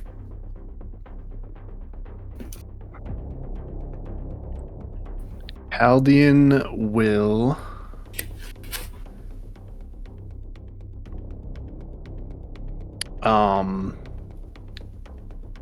use Misty Step on the staff. I think I have enough. Let me double check. I think it's two charges. Yeah. He'll use Misty Step to just pop himself up in the air, just 10 feet off the ground. And then he'll use his action to cause another radiating scale to appear on this fucking snail slug piece of shit, lying asshole. And then he'll fall from the Misty Step down back to the ground. Alright, he's too far away.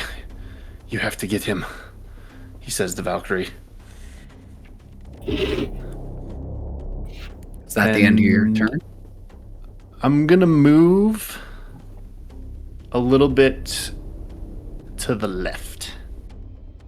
How far towards is he the back ramp. in the air? He's 40 feet in the air.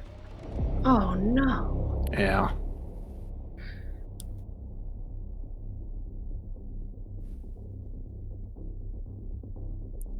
That's bonus action. That's all I got. Lorwryn, could you please roll a public death save, please? Baby, I've been dead. You killed me with What? her. I thought you had two. I thought you No. had two. I had Oh, two. I shit. died exactly the same time Kalista did. Oh, In her well, arms. Then, Lorwryn,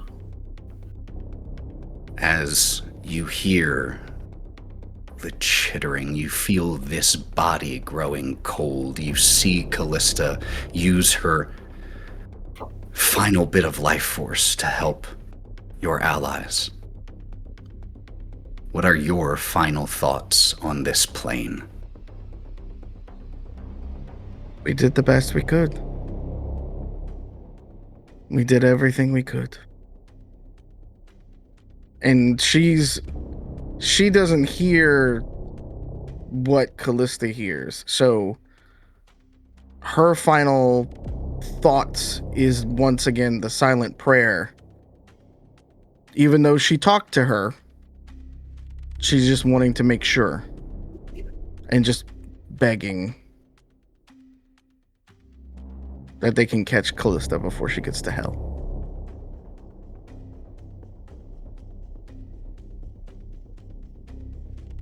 And then she'll You expire.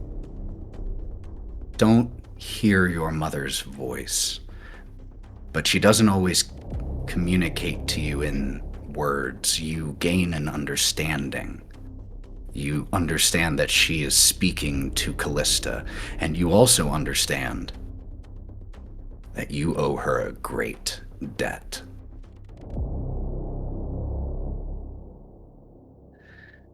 That brings up the Clawbound, who there is, let me make a roll really quick for Rangal. Wow!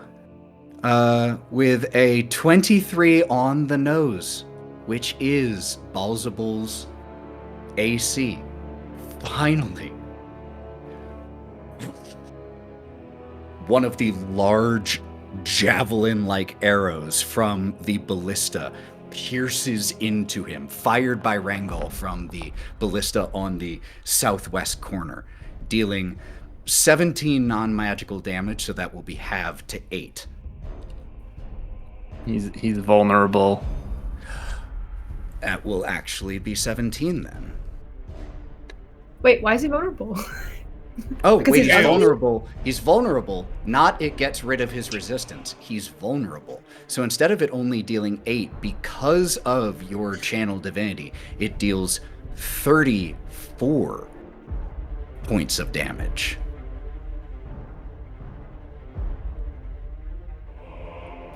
I was hoping for one of these two, but we'll take it. 34 points of damage still ain't bad, as it pierces straight into the middle portion of this slug-like body. The head turning to look that way. Eyeless skull peering towards Rangal and then across the rest of you. Korrin, you will be up next. Balzabul, first, however, has a legendary action. Again? I thought he was out. He restores them every time his initiative comes up. You get your legendary actions back. Yeah, pretty nice. He's going to use 2 legendary actions right now to cast Mass Suggestion. Let me see what the range on this is. That you can see within range, 60 feet. Yep, we're within range. Mass Suggestion. Could I please get wisdom saving throws from Chaldean, Korrin, and Val? Is this considered being charmed if it's successful? Yes. I have advantage. All right. I think I do too. Korrin I in think- range of 60 feet? Mm-hmm. Oh, yeah. I You guys are think just I have so it- big. Where do I see that? Features and traits. Where would I see? You have it. I know Chaldean has advantage on this, and Val, you have advantage on this. Okay, I do. So on Korrin, you do not. my wisdom save.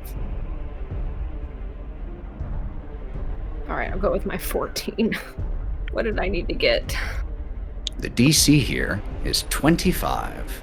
Oh my god. What? Who are you? Balzabul, Lord of the Seventh Circle of Hell.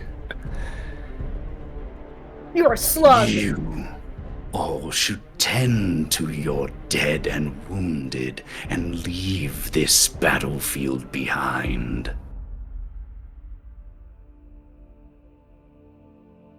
Chaldean, you got a 24. Do you have any luck points you want to pump into that? I have 1 left, and I will. Korrin with a 6, Valkerie with a 14. This sounds like a very wise course of action right now to the two of you. Korrin, you're up. So, when I knocked him out of his fucking show with that critical, because I haven't had one. I haven't had a crit in Nat 20 in forever. I forgot to throw in the brutal critical. Okay. How much extra does that add? Fuck me. You can roll 3 additional weapon damage dice when determining the extra damage for a critical hit with a melee attack. Jesus.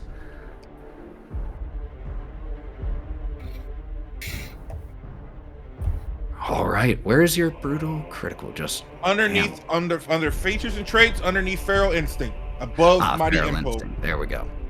Yeah, 3 additional. Go ahead and roll me 3d12, please. All right, cool. Because 1, 2, and 3. 31 points. Okay, so here's how we're going to square this circle. You managed to resist this this suggestion in this moment. Even though you failed your save, you managed to resist. Okay. Go ahead and, if you would like to attack, feel free, and we will add that extra damage to this attack. Okay, I will do so. 23 to hit. Okay, you have 2 attacks. He's going to use a reaction for shield. Okay, that's fine.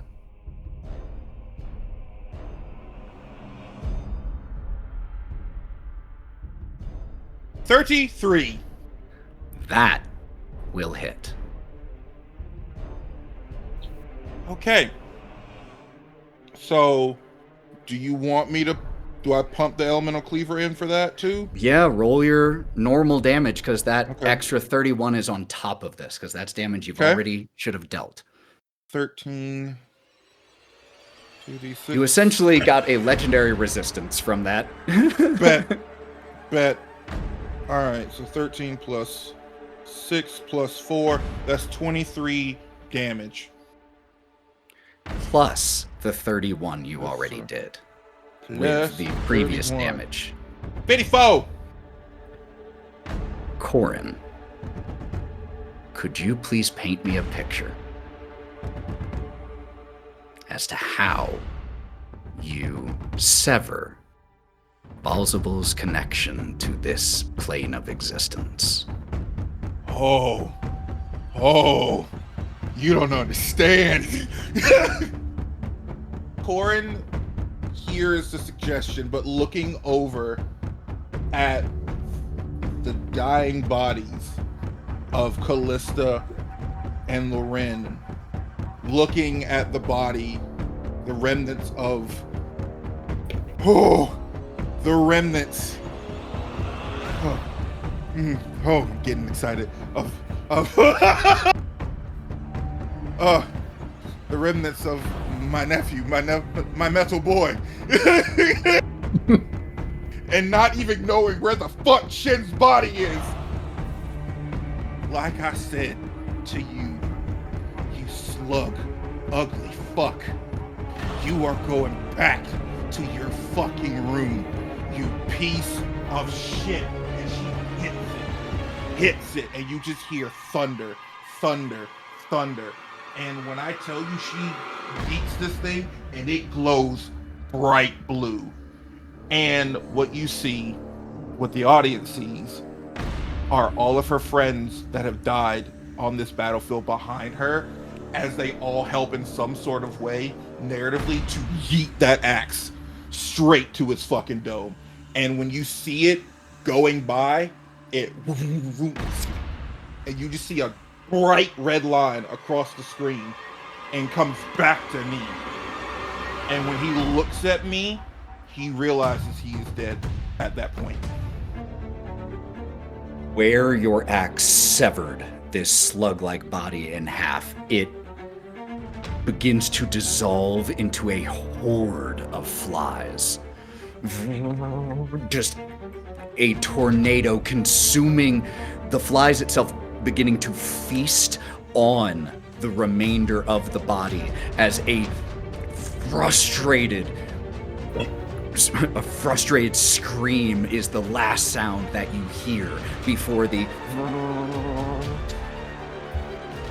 flies disperse,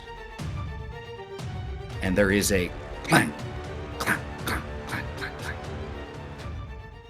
as a dark metal crown glowing with purple energy clatters to the ground. And with that, you hear Korrin, the deepest, loudest alpha roar that she could give, that it shakes the entire keep at that point.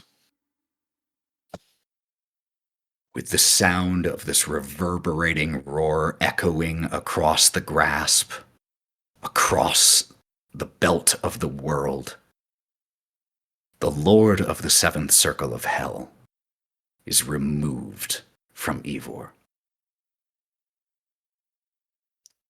And let's go ahead and take a break. Fuck yes, you all did it! Okay, we'll be... Oh my god. Oh, I have a head rush. Let's take a quick break. My dick We'll is be so back. hard. Jesus We'll be Christ. back. We'll be back, and I have no idea how long, Is that where the heck because we're going to be celebrating here. We'll be back, y'all. Woo!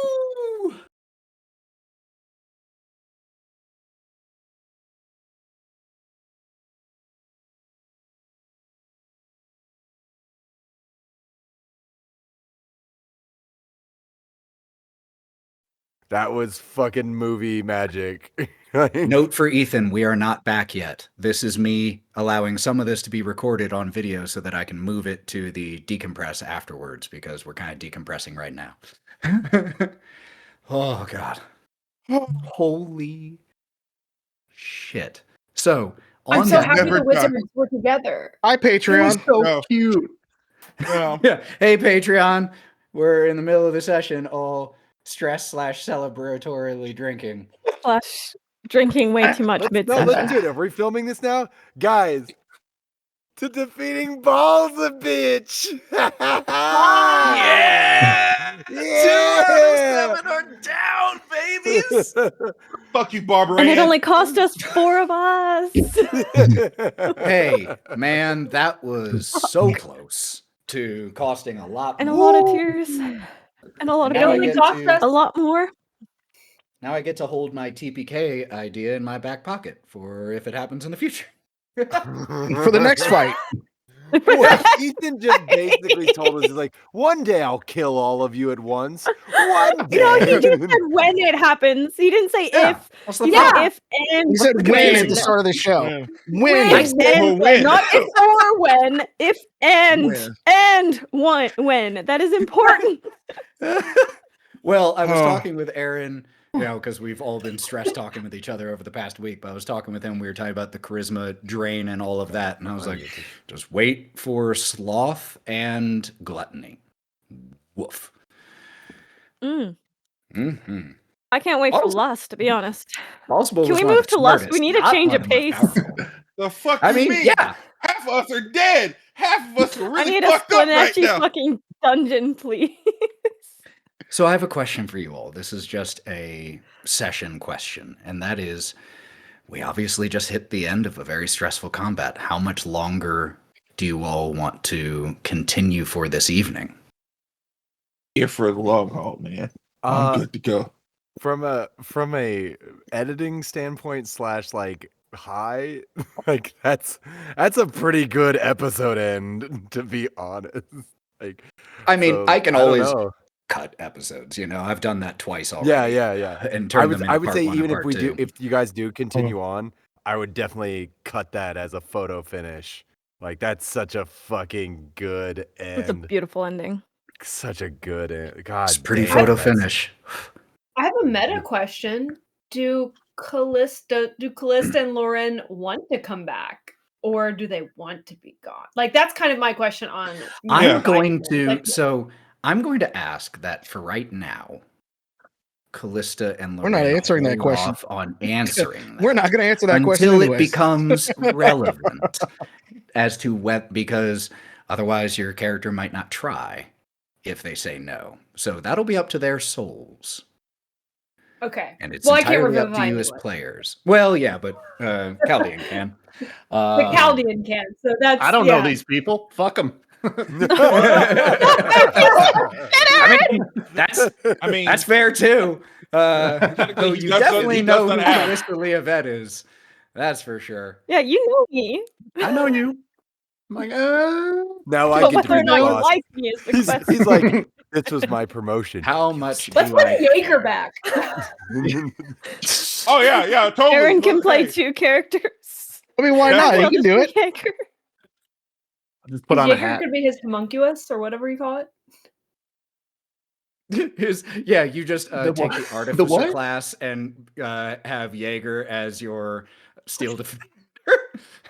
Where's my? Are you my new person now? Are you happened to my mother? Are you my new mommy? Mother? Are you my new mommy? Brings Jaeger back without his mommy? You couldn't do that to a baby boy.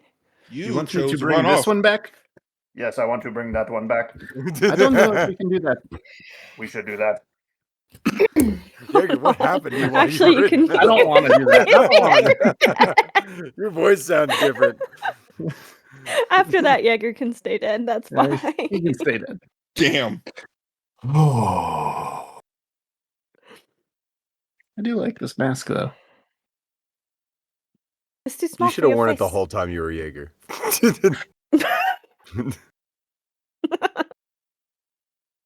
Boy. I'm job, just guys. going. I I'm have glad to nobody send. gave up and nobody run like a bitch. Oh man. Okay, bud. You should put on a sticky note say, "Yay, we did it."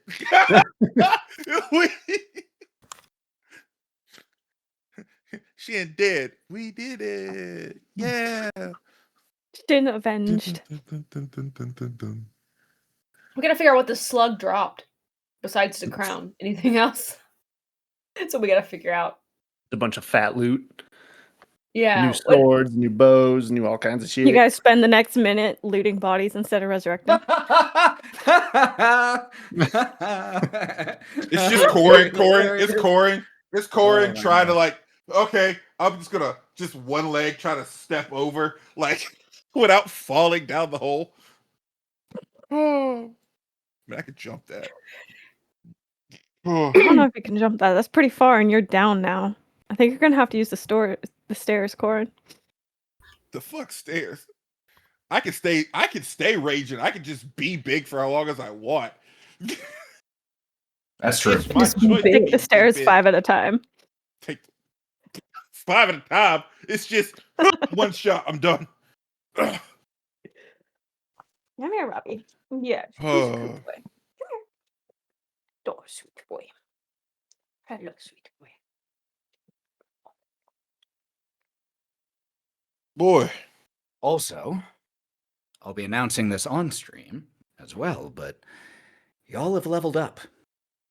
Now, Oh, thank God. if you want to, we can totally steal something from what Critical Role is currently doing. And if you want to save We did it. your Yay. level up Let's do that. moment for a significant moment, maybe it's when you return from death, maybe it's during the next fight, maybe it's when something else happens. It's up to y'all. If you want to like save that and have it be a dramatic moment, like I'm going to choose this moment to level up to level 18. But if you are going to take that approach, you can go ahead and level up anyway or create a copy and level that one up so that you have the level 18 when you want it.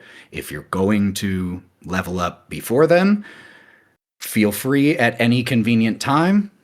I don't think there will be a huge need for whatever you get from that level in the remainder of the session, but it is available to you whenever you would like it. Does that make sense about like choosing when to do it? Just that if you want to choose a thematic moment to do it, feel free. No, give me that shit now. I earned that. I earned that. Give me that. And we have Cory's new message in screen now. Oh my God, y'all. That was absolutely insane. Talk about, photo finish. That's definitely the phrase. That's insane. All right. Still dead. Where did you get that photo? That is so gross. What Yeah, photo? that slug thing is The slug fucking thing. horrific. What is that? The icon? Yeah. Yeah. Yeah, that's ballsable. That's not me pulling it from somewhere Yeah, I'm else. That is not that a is an fan. official art of ballsable. Here, I'll send That's you gross. the full image because it is genuinely one of my favorite arts for his character. have It's problems, so Ethan. horrifying. Oh, it's horrifying. It's I sexual like your and vibe, but violent. at the same time, ugh. I kind of want to poke it.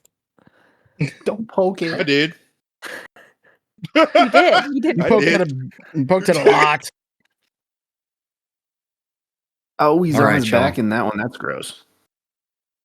I'm gonna go ahead and like switch it over as soon as you all say that you're good. Hey. And I take another drink. 45 now. Cool. High level, man. I told you, Aaron, the fight could swing one way or the other in a single round. I told you. Sure did. He was feeling did. real confident there He's an hour into the fight. Much less so now. Yeah. Ills Cool. fix themselves. It's poetry. All right, I'm going to switch it over. 5, 4, 3, 2. We're back. Let me grab one thing here. All right. Is the grasp.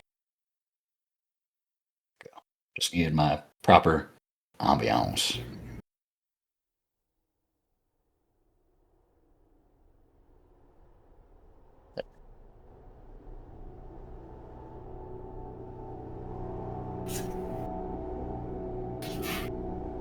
As we return,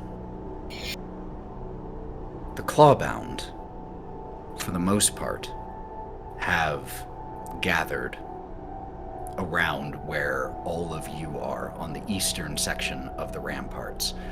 That, excepting the one member of the Clawbound who did fall during the fight, Selena. In Valkerie, you notice that Terran is also there. He had left when, or I'm sorry, you notice that Tyron is also there. Oh, we lost Danny's camera. There we go. Sorry, my camera froze. You have no idea when Tyron showed up, but maybe that was him that you heard running in the courtyard. He had left when Rangal had dismissed all but the most trusted members of the Clawbound. But he's by your side and has Violet supported with one of her arms over his shoulder. He doesn't say anything to you. He just gives you a nod. And Rangal, who also runs up,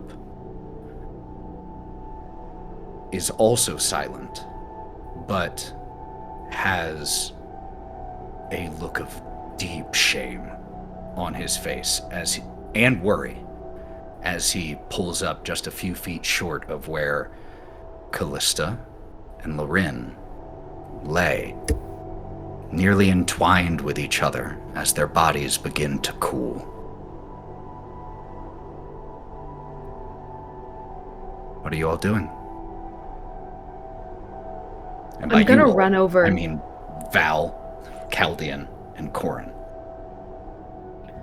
Val's going to, she's going to run over to where the bodies of Lorwryn and Kalista are laying. And she is not a healer by any means, but she's going to try to see if there's any saving them. And she's going to call Chaldean over. You cleric, I don't know, magic use, what, well, actually, healer, because I saw you heal. Healer, can you heal them? Diamonds. Rushes over. We need diamonds. Rangal turns and looks around. One of you, go! Get diamonds now! And Violet gave some to him earlier, pointing at the crumpled form of Jaeger. Kaldian will rush over to this large metal man and start trying to look in crevices, holes punctured, under armor. Where would you put something in this thing? You find 2 diamonds here. And just so y'all know, I had made that decision. I think I even said it to Jaeger that of the diamonds that were brought by Violet, only 2 beat the required gold threshold of 300. That isn't me changing that now because 2 people are down. You find 2.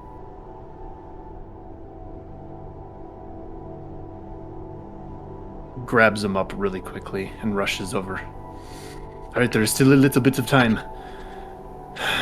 Which one first? I don't.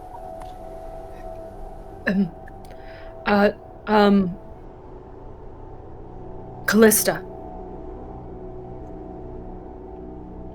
Kalista You're first. having this conversation, by the way. You can still hear the sounds of fighting, but it's coming from above you all, from the airship, where the mutineers and the crew are still engaged in hand-to-hand combat on the deck of the airship. Cal's gonna just do a slight glance back that way and say to Val, you might want to check that out. I have this handled. Go and figure out what's happening over there.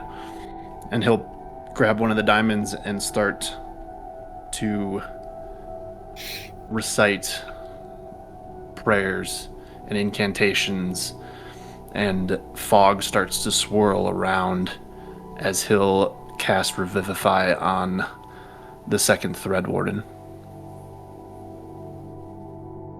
This diamond is consumed and the power of Kelemvor fills you. This death is not in balance. Kalista and Lorwryn. We see the 2 of you suspended in a web. The faint, lingering awareness of the material plane growing more and more distant by the second, as just the 2 of you are here in Lolth's embrace.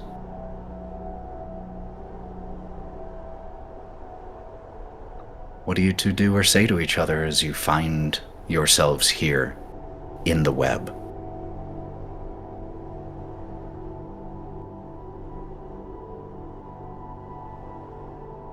Hello, love. Welcome home. It's beautiful. It's warm. We do not. They describe it as the demon pits, but it's. Lolth can be cruel sometimes. She can be trickery. But she has good reason for all of it. She is not without her love. And thank God for that.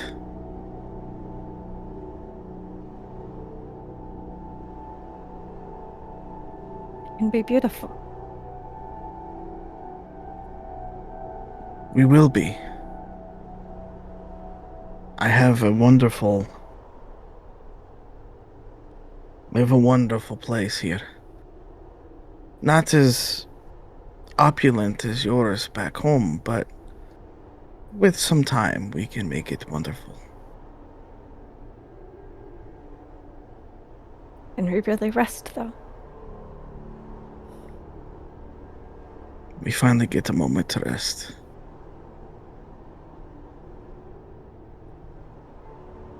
I will owe Loth for this, but it is most worth it. It may be the most worth it that it has ever been.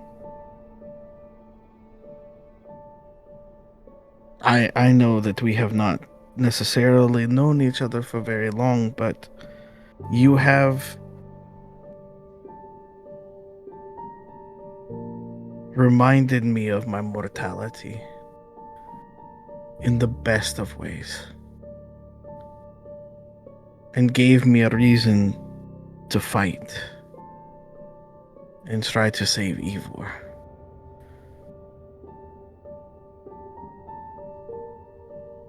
Because if it can produce something as wonderful as you, then perhaps it is worth saving.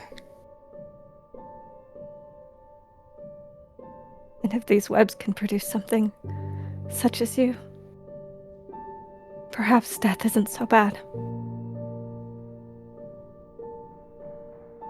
Death is merely but an embrace.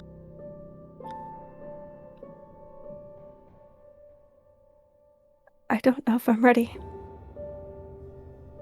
for her embrace. It's okay. Not well. Not while the soul I created burns in the seventh ring.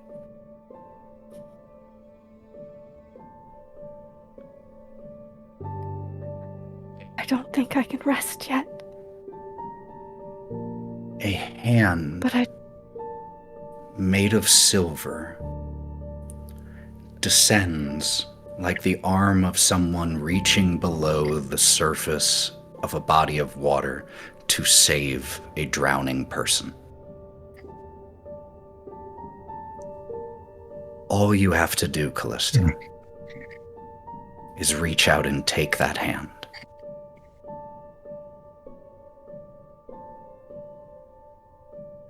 I don't want to go alone.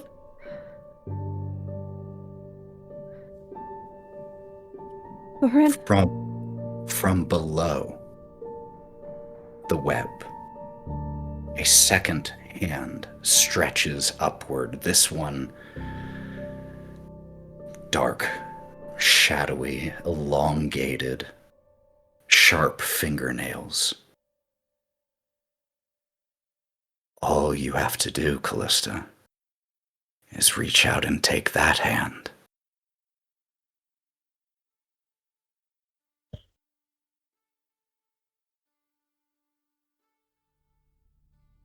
My love. Will you walk with me again? We'll walk into hell with you.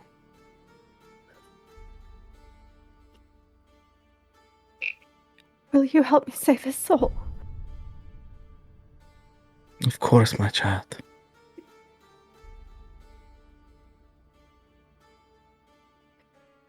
She's going to gently caress Lorwryn's cheek. And as she reaches the hand to pull her from the webs, she will lightly kiss Lorwryn. I will see you soon. And we will fight together. My love. I'll see you soon. Let her soul be dragged back. Eldian, the process of returning a soul to the body is not an act of force. It is an invitation. And you feel something on the other end of this metaphorical fishing line grab on.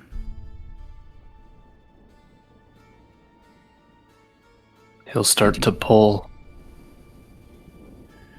Slowly, it's an effort.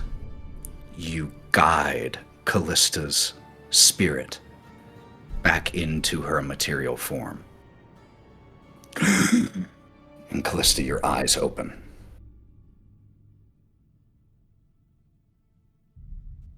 Healer, your work is not done. You bring her back right now. Lay your head down. Do not move. I will try. As And he'll Kaldi position himself. begins to prepare for a second use of Revivify, Valkerie, did you in fact go running off to check on the airship? I went over to check on the airship, but if I see where Shin fell, I would stop there on my way. If on my way to it, I would. You would have joined me. On the You would've map where joined he me. fell exactly. So You would have been joining me, so I feel like yeah. it's close to the airship. I feel like it was. the space where Shin was is just a blackened circle, scorched. Part of the nearby building even caught a little bit and is singed from the detonation. There is no body here. I'm going to give me a second. I think I. Let me find if I'm going to use Grim Psychometry. It's just something I have. When making an intelligence history check to recall information about the sinister or tragic history of an object you're touching or your current location, you have advantage on the roll. Go ahead and make me either an investigation check or a religion check or even an arcana check. And you can make whichever you make at advantage. Okay.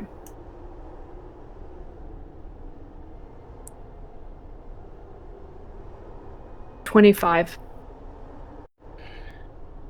25.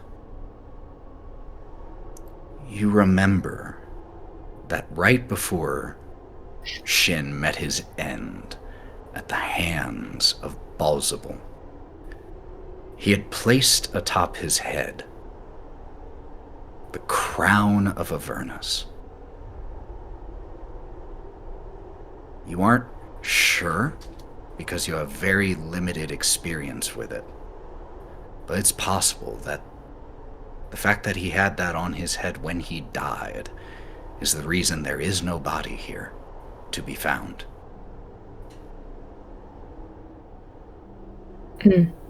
You find one thing, though.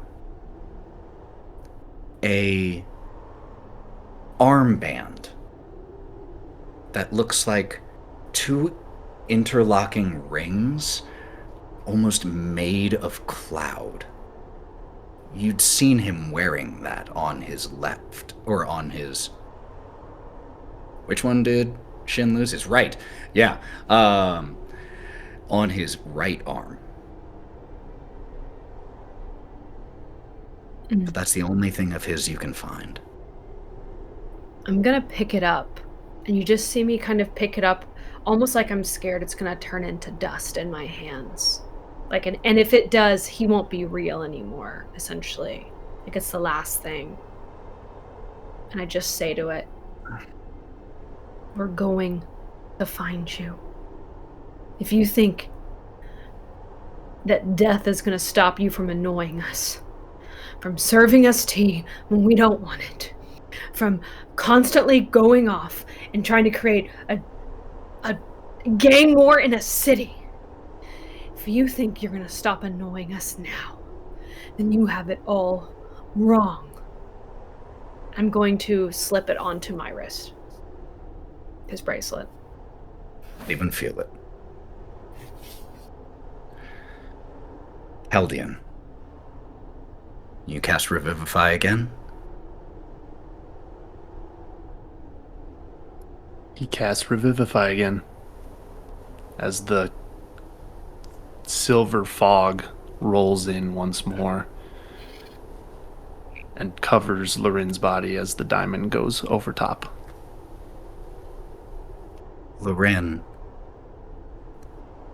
there's a stretch of time where you are alone in the webs. Nothing happens. I think you feel a rising anxiety that perhaps you will not be able to fulfill that promise that you just made to Kalista. And then that silver hand descends from above. That other hand from below, a hand you have kissed many times, is still there and is giving you a come hither gesture.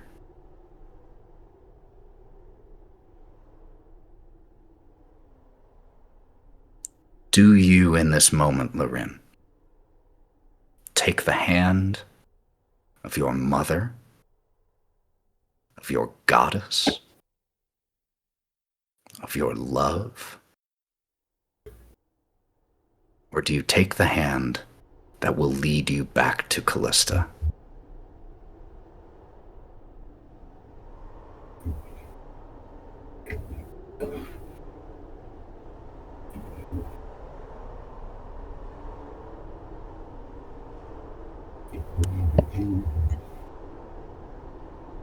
She looks at the hand for a long, long moment. And she just whispers to it.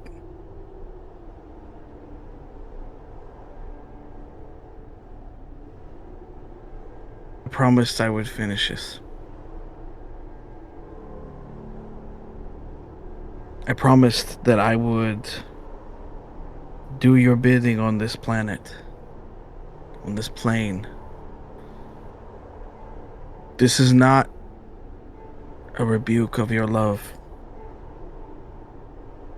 but you gave me a job to do, and I refuse to fail you with that job.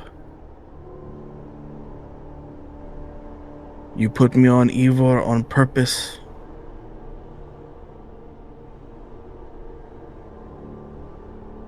I promise not to fail you. A chittering precedes the familiar voice.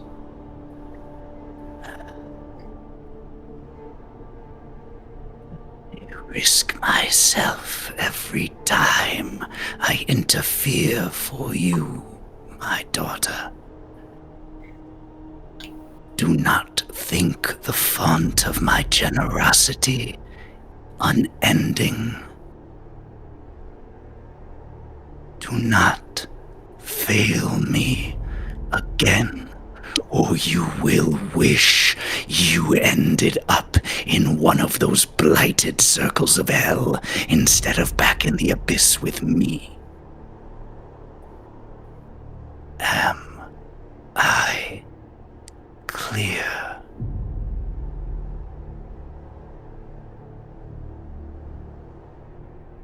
I understand. Show me. And you are rocketed towards that hand, more having to catch it to catch yourself than anything at that point. And Chaldean, whereas the first time that you felt that tug, you did have to pull and guide. This is like the fish leaping out of the water and into your boat, where there is no guidance necessary, and you stumble back from Lorwryn's body as the soul is united instantaneously with her body. Lorwryn, your eyes snap open, and just that lingering chittering in your mind. She looks around immediately to make sure that Kalista has come back as well. Well, that sure was interesting.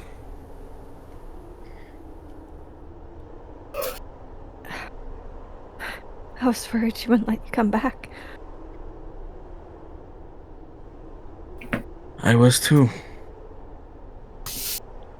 I cannot fail her again. Because I cannot guarantee that we will end up in the same place. And let's not die again.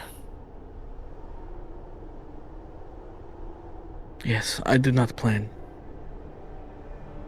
And she's just gonna lean back and just let her head kind of smack against the gently, but let her head smack against the stuff, exhausted from everything that's happened so far. Korrin? While all this has happened, Val has gone off towards the ship. The new guy's working on bringing the other two back. Korrin has walked over to the crown, picked it up, and put it on her belt, and then has walked over to the remnants of Jaeger. She is still kind of big, but when she realizes that she can't fully hold Jaeger's body, she starts to sob and shrink down to where she can hold his helmet again. And she's crying because she feels like she failed him by not, one, keeping him safe, and two, there was more for her to teach him. And she won't be able to do that now. And she's afraid for him.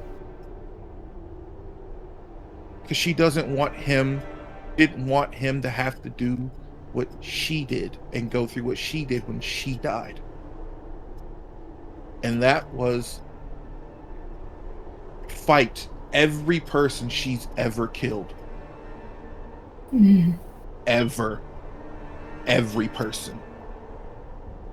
That is why she came back battle scarred and really messed up from fighting every person, every demon, every op or villain that she's ever fought was there waiting for her to collect their pound of flesh.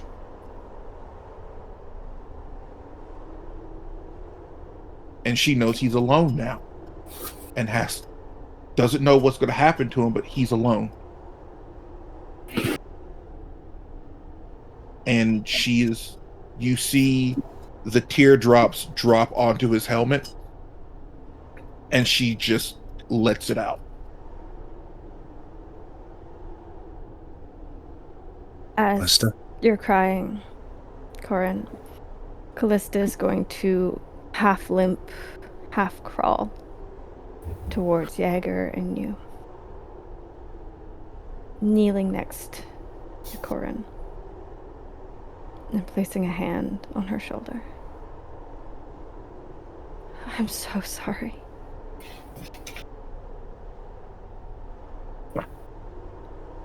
Give him 1 sec. He's doing something for me. There you go. Go ahead.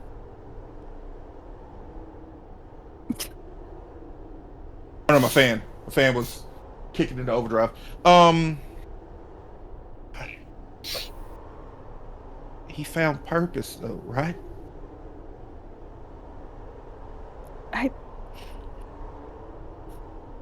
He was made for a purpose.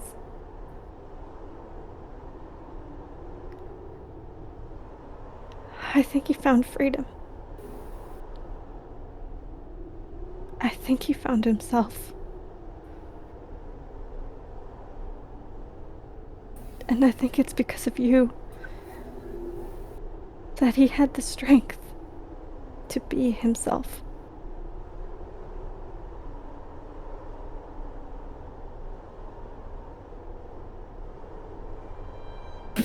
It's not fair.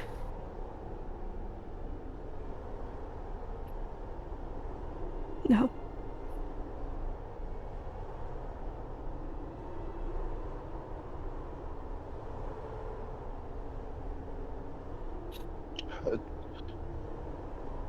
We can fix him, right? We can. And at that time, she knows that's selfish. He sacrificed himself.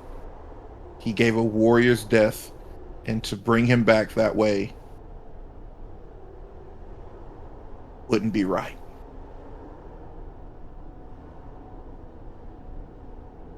And she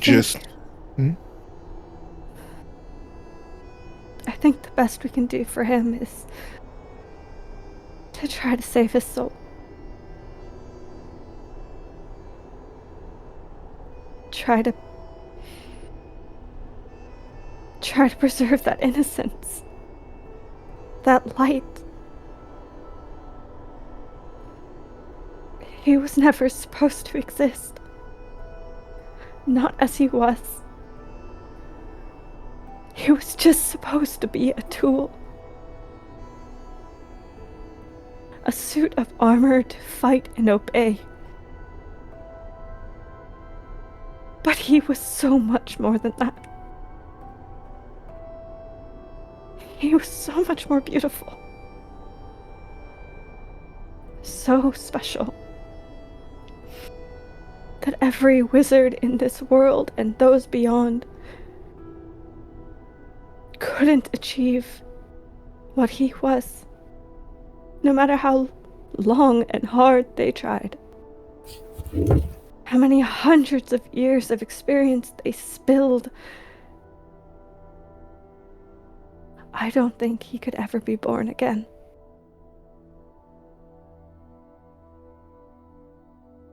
And I still failed to protect him.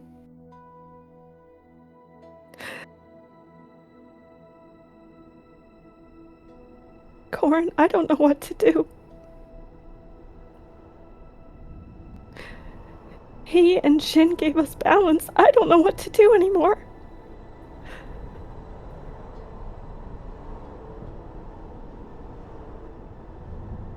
Tell me what to do.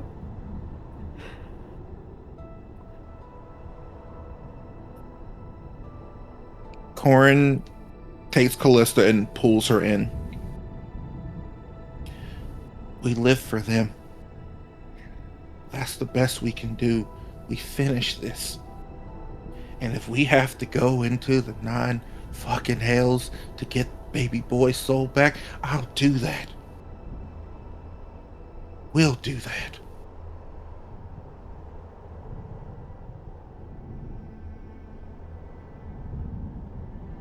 Because you're right. You did make a tool, but at the end of the day, you gave life. He had a life. He was learning. You didn't fail.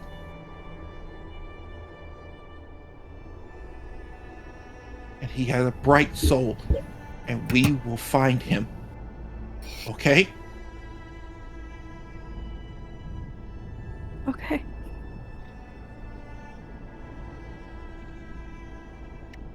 Okay.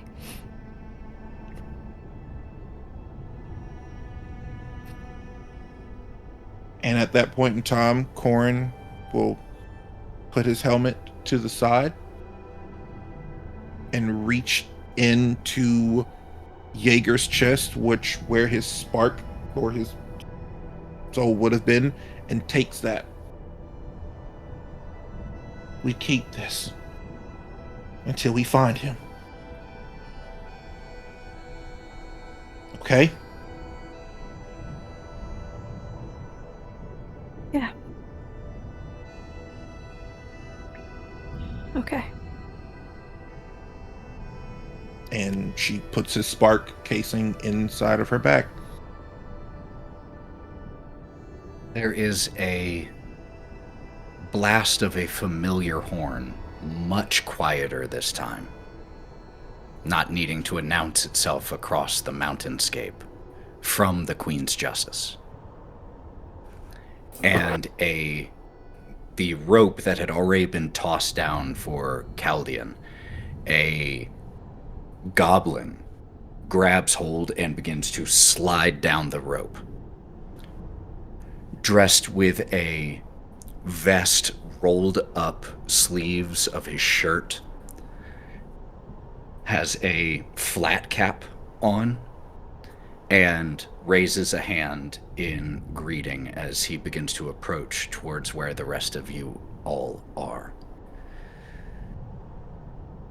Second Thread Warden, Captain Caldo List. It is an honor to have aided you. The mutineers have been dealt with.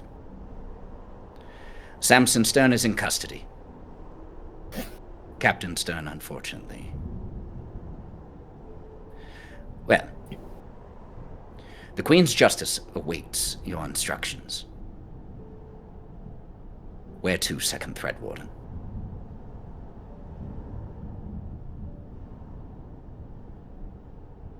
Kalista is going to turn to look first at Lorwryn, then at Val, and then her eyes are just going to settle on Korrin. Where do we go?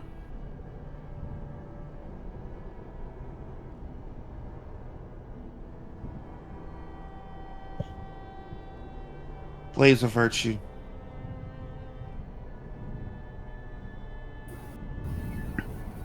Until we can figure out the next spot to go. I think we all need some type of familiarity for right now.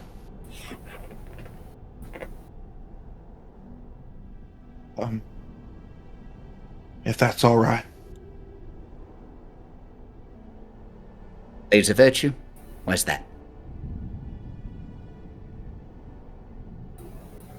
You tell the captain and... Hold on. Oh, all right. Hold on. Korrin. Oh, stops up like the tears.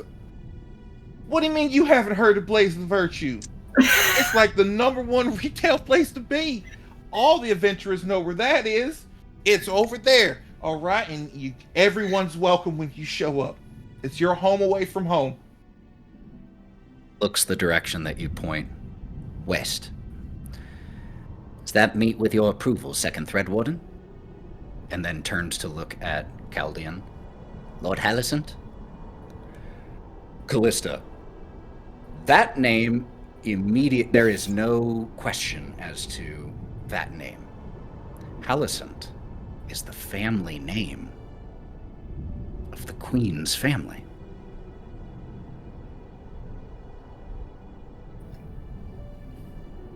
It's a secret prince. He gets secret prince in his mouth. I don't know about secret, he just said his name. I don't know about secret. This is the worst secret ever.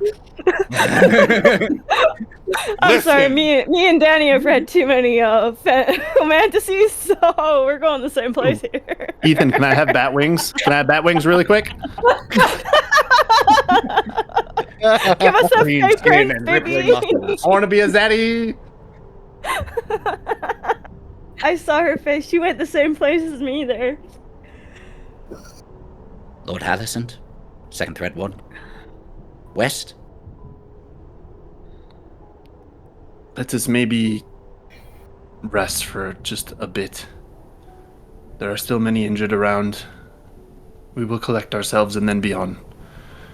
Does that sound all right, Second Thread Warden?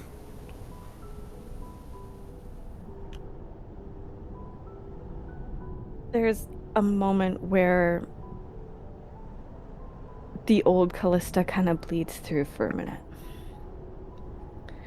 Where that mask of pride comes back on her face as she looks at Chaldean. I just want to differentiate from a particular well-known fantasy series. Yes. And then we head west. And then we head west. Come. You all are very, very injured. And he'll start to kind of casting cure wounds and getting people situated, tending to the 2 wizards that are the most damaged. Just kind of start to hopefully get everybody situated and rested a little bit. Second Thread Warden, I will ensure that the Queen's Justice is prepared to depart whenever you all are. In the meantime, Thank you. may we gather the weapon? And gestures towards Jaeger's body. You may, but do not refer to him as the weapon. Of course. Apologies. No offense intended. And take whatever other business you have with the cleric, with me, to the cleric. Very well. I am not in a state to deal with affairs. Of course I can thread one.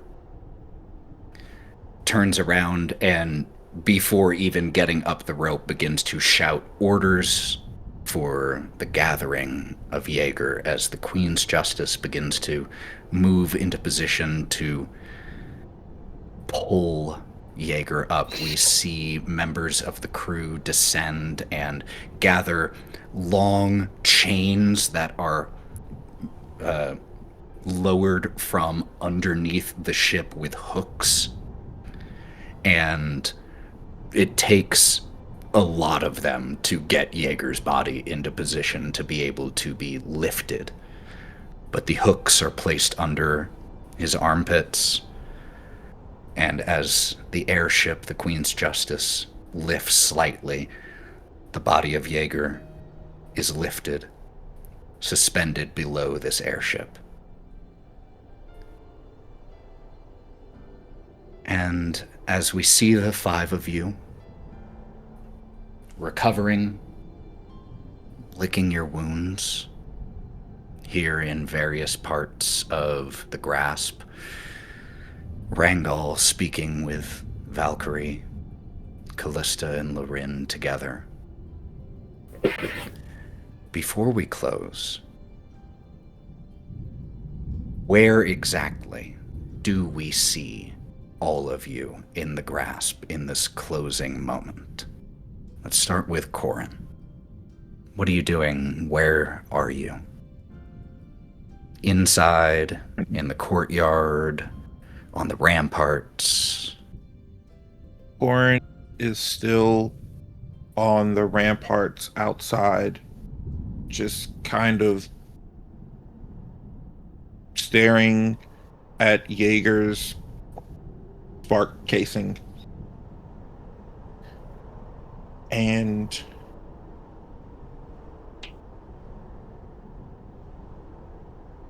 fully grasping the severity and the importance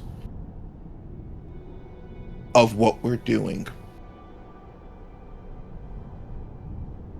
Because not only have we lost members of our team, we've lost innocent people in this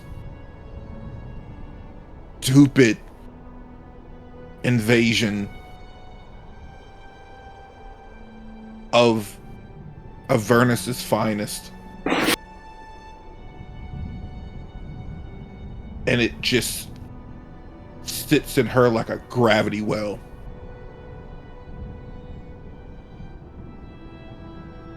Because the most innocent of life gave his life to save one of our own on his own choice of his own fruition and whatnot, and to not make this in vain, to do right by the people and the innocents that we've lost. We're back.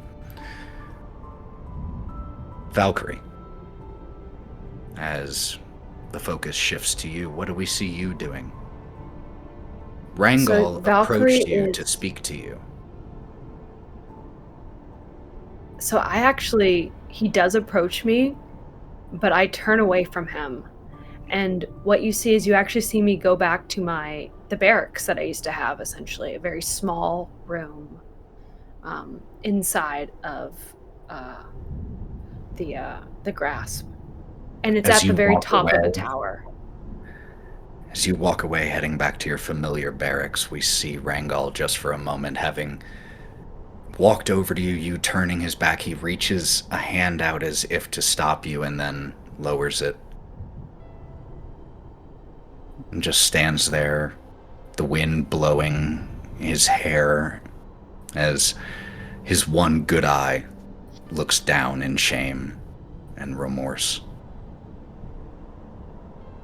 You head to your familiar place. Yeah. I climb, so it's a stone. There's a window. I'm actually going to climb out of the window a couple 50 feet up. And there's a little ledge there where inside of it, if you were to look, there are some bats that actually kind of like are hanging upside, hanging up there. And there's marks on the wall. Like you take a knife and push and make a mark. And she makes 3 more marks on that wall that make up many marks that are there already. And the last thing she does that you see is she grabs one of the bats that's up there. She kind of climbs up a little bit more to grasp one of them. She has a little small, tiny scroll. She puts it in the bat's mouth and she flings it out and it carries it away.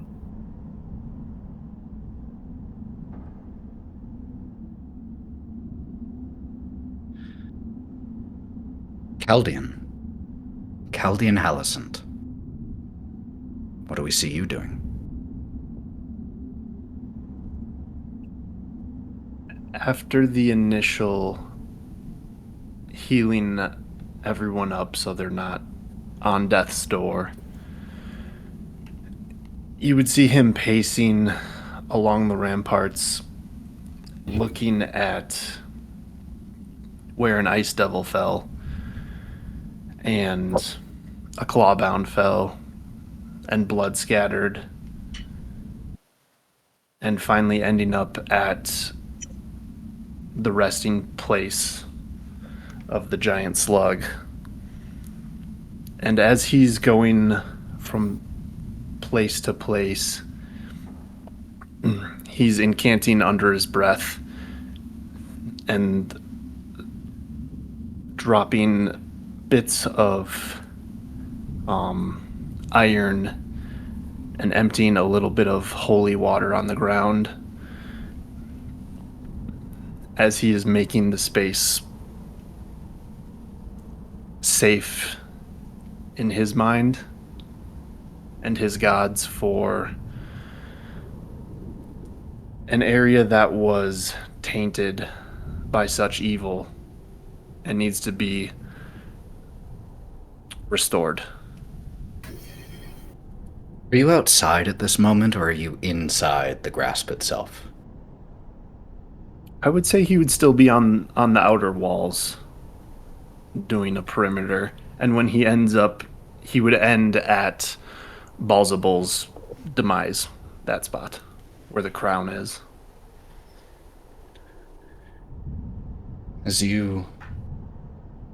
Well, the crown is no longer on the ground. Korrin took that.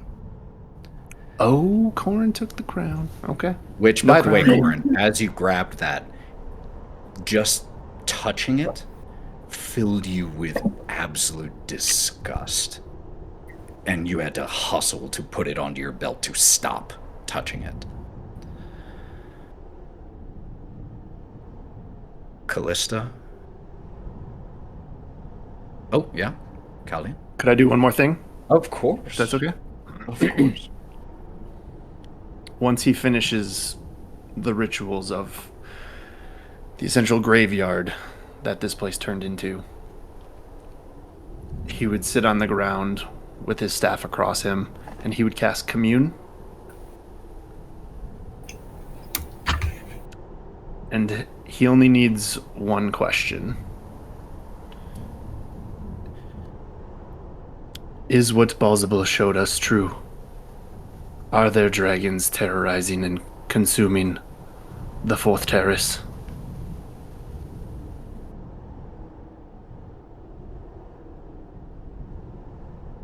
You have on your person a set of scales. It's very common for clerics of Kelemvor. And the process of communing, you set these scales in front of you, stare at them as the winter wind blows, snow falling. And you ask this question, and the scales tip decidedly in one direction. Yes.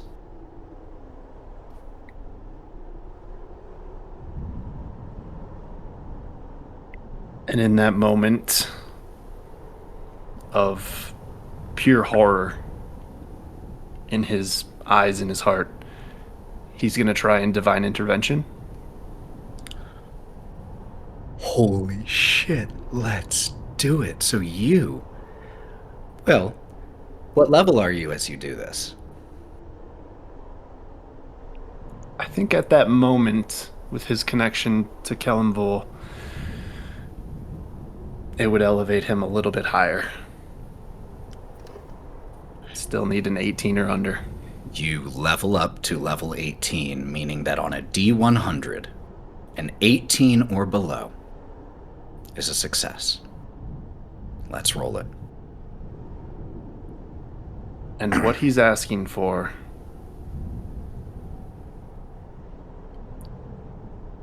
is to get those people to Highgale. All right. Public roll, D100. 17% chance. A little bit higher.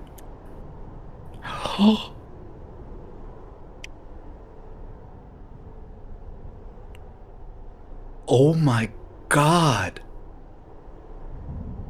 Oh my Kelemvor. Bless. Can you please say what you just rolled? Holy shit. It was an 18. Only because you leveled up. And only because you chose to level up before doing this, you would have failed by 1. But you don't fail.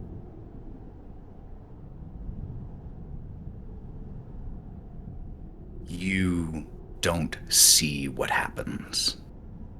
Not directly. What you do feel is a stirring of something ancient.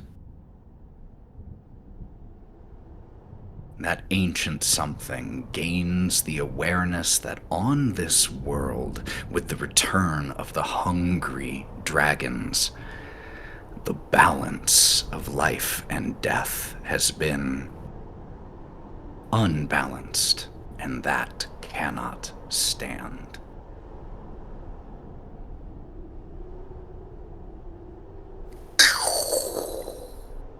There is a thunderclap that echoes across the belt of the world.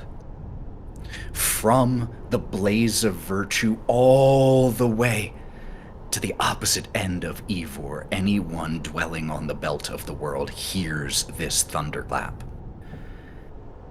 As somewhere distant, a god intervenes on the behalf of the innocence of Ivor.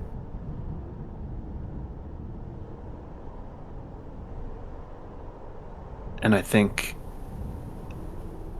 at that moment, the scale that's in front of him slowly tips back to level.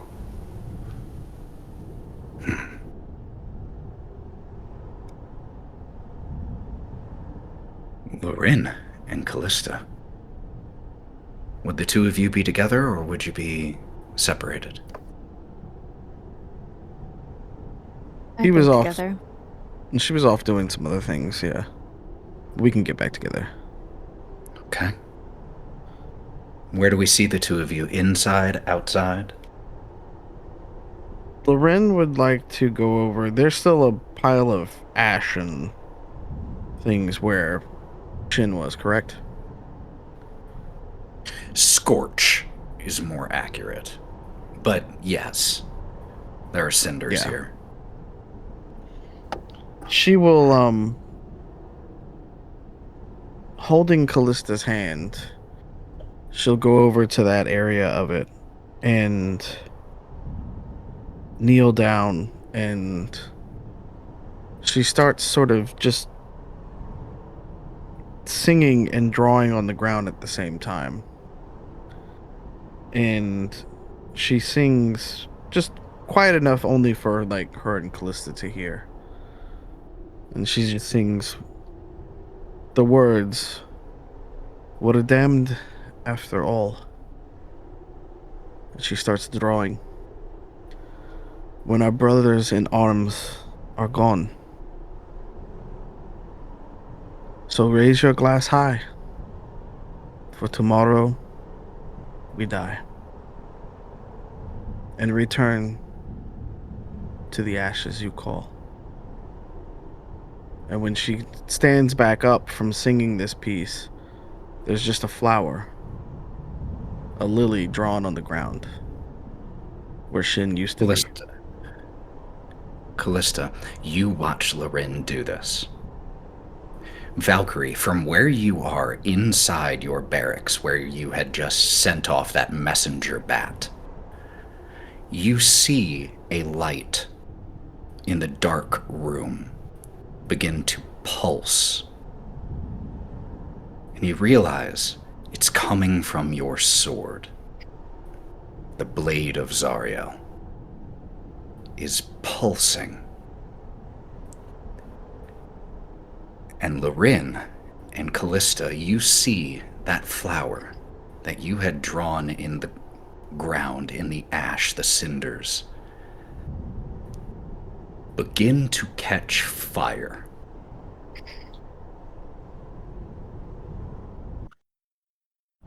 And erupt into a pillar of flame. The two of you have to step back as it begins to swirl into a tornado made of fire.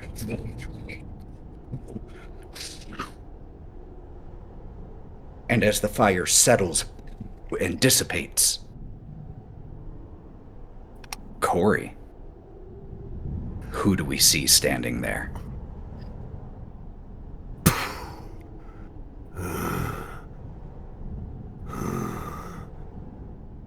Oh, finally the right one.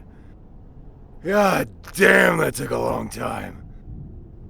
Oh, look who it is. My absolute favorite couple.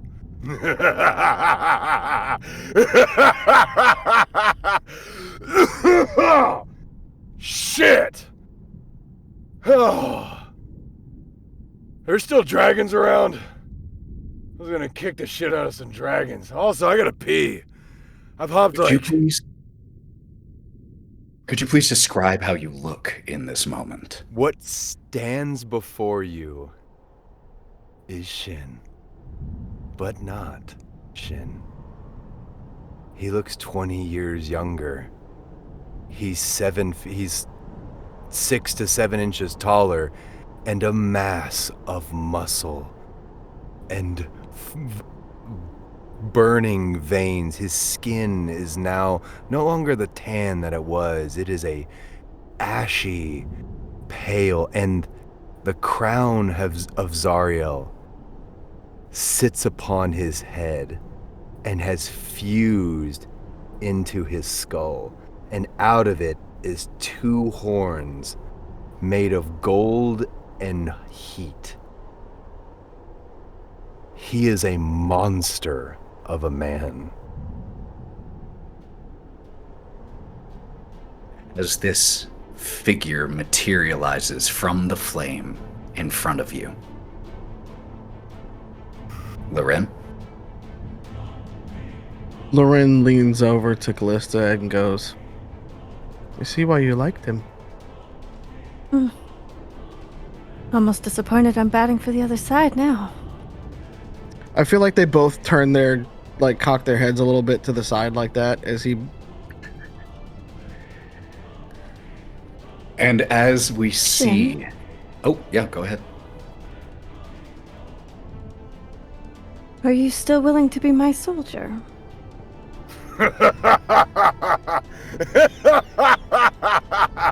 Fuck no. But I am gonna kick the shit out of some archdevils. Who wants to invade hell? I like this one. I don't. As we pull away from this moment, you all here on top of the grasp, Balzabul, Lord of the Seventh, Lord of Pride, removed from this plane of existence. The sun rises, and 5 stars, only a few days from aligning. And that is where we will close for tonight. Holy That was so That was so cool! Oh my god, y'all. This is definitely going to be a session you're going to want to be subscribed to the Patreon so you can listen to us all freak out here after this. So before we all jump into freaking out, let's go around really quick, let people know where you can find them, the amazing things that they're doing. Hey, Cory, you didn't get to talk much tonight. Why don't you start? You can find me at Cory J. Phillips on all social media. This was about everybody else. This was baller. Yeah, check it out. Follow me at all those social media because I'm releasing some cool Fallout stuff. So check it out. Danny! Yeah, you can find me on Instagram at Danielle Yoshiko. You can see my stuff that I'm doing, acting and different other improv and different things. Mav? Hey man, that's your favorite blackout on the internet here. You can find me at Digital Clubhouse TV playing a wide variety of video games. Currently working on Life is Strange Beyond the Storm, which just announced today that there is going to be another game called Life is Strange Reunion, where Chloe and Max will be together again. I don't fucking know how, but yeah, it's going to be a thing. And you can also see me on the weekends as well, playing games with my boy Mallow and the homies, the rest of the friendly fire squad. Speaking of Mallow, you can find me everywhere at TheMalloMan. Come check it out. You can find when Mav and I are doing stuff like you said on the weekends. But you can find everything else that I'm doing with my studio when I'm not editing for here and putting out content with everybody. So he's kicking go take a look. He's amazing. Check out Runnels and Rourke for all of your potential needs, for anything you need. Music, stream overlays, business plans, clips, videos. He does it all. They do it all. Check them out. Matty. You can find me on Instagram at Mitzvah Cosplays. I'm working on a few new builds. No idea when this is going to come out. I think it's after my guesting opportunity in Vancouver. But I'll be at Emerald City. This will probably be after Emerald City as well.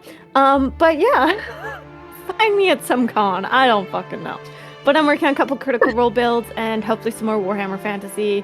So come find me. And Aaron. What's up, everybody? You can't find me, but you can find all of them, so you should check them out because they're dope. Do it. I'm going to find you. And you can find me as the Buff DM or the Forever DM on Go Buff Yourself, or if you like cosplay, as the other half of Thousand Faces Cosplay. That's the end for us here. We're going to be raiding until we see you next time, friends. Be good to yourselves. It's a tough time out there, even though this is pre-recorded weeks before this came out. I have no doubt it's still a tough time out there. So please be good to yourselves, be good to each other, stay aware, stay vigilant, fuck fascists, and go buff yourselves. Bye, y'all.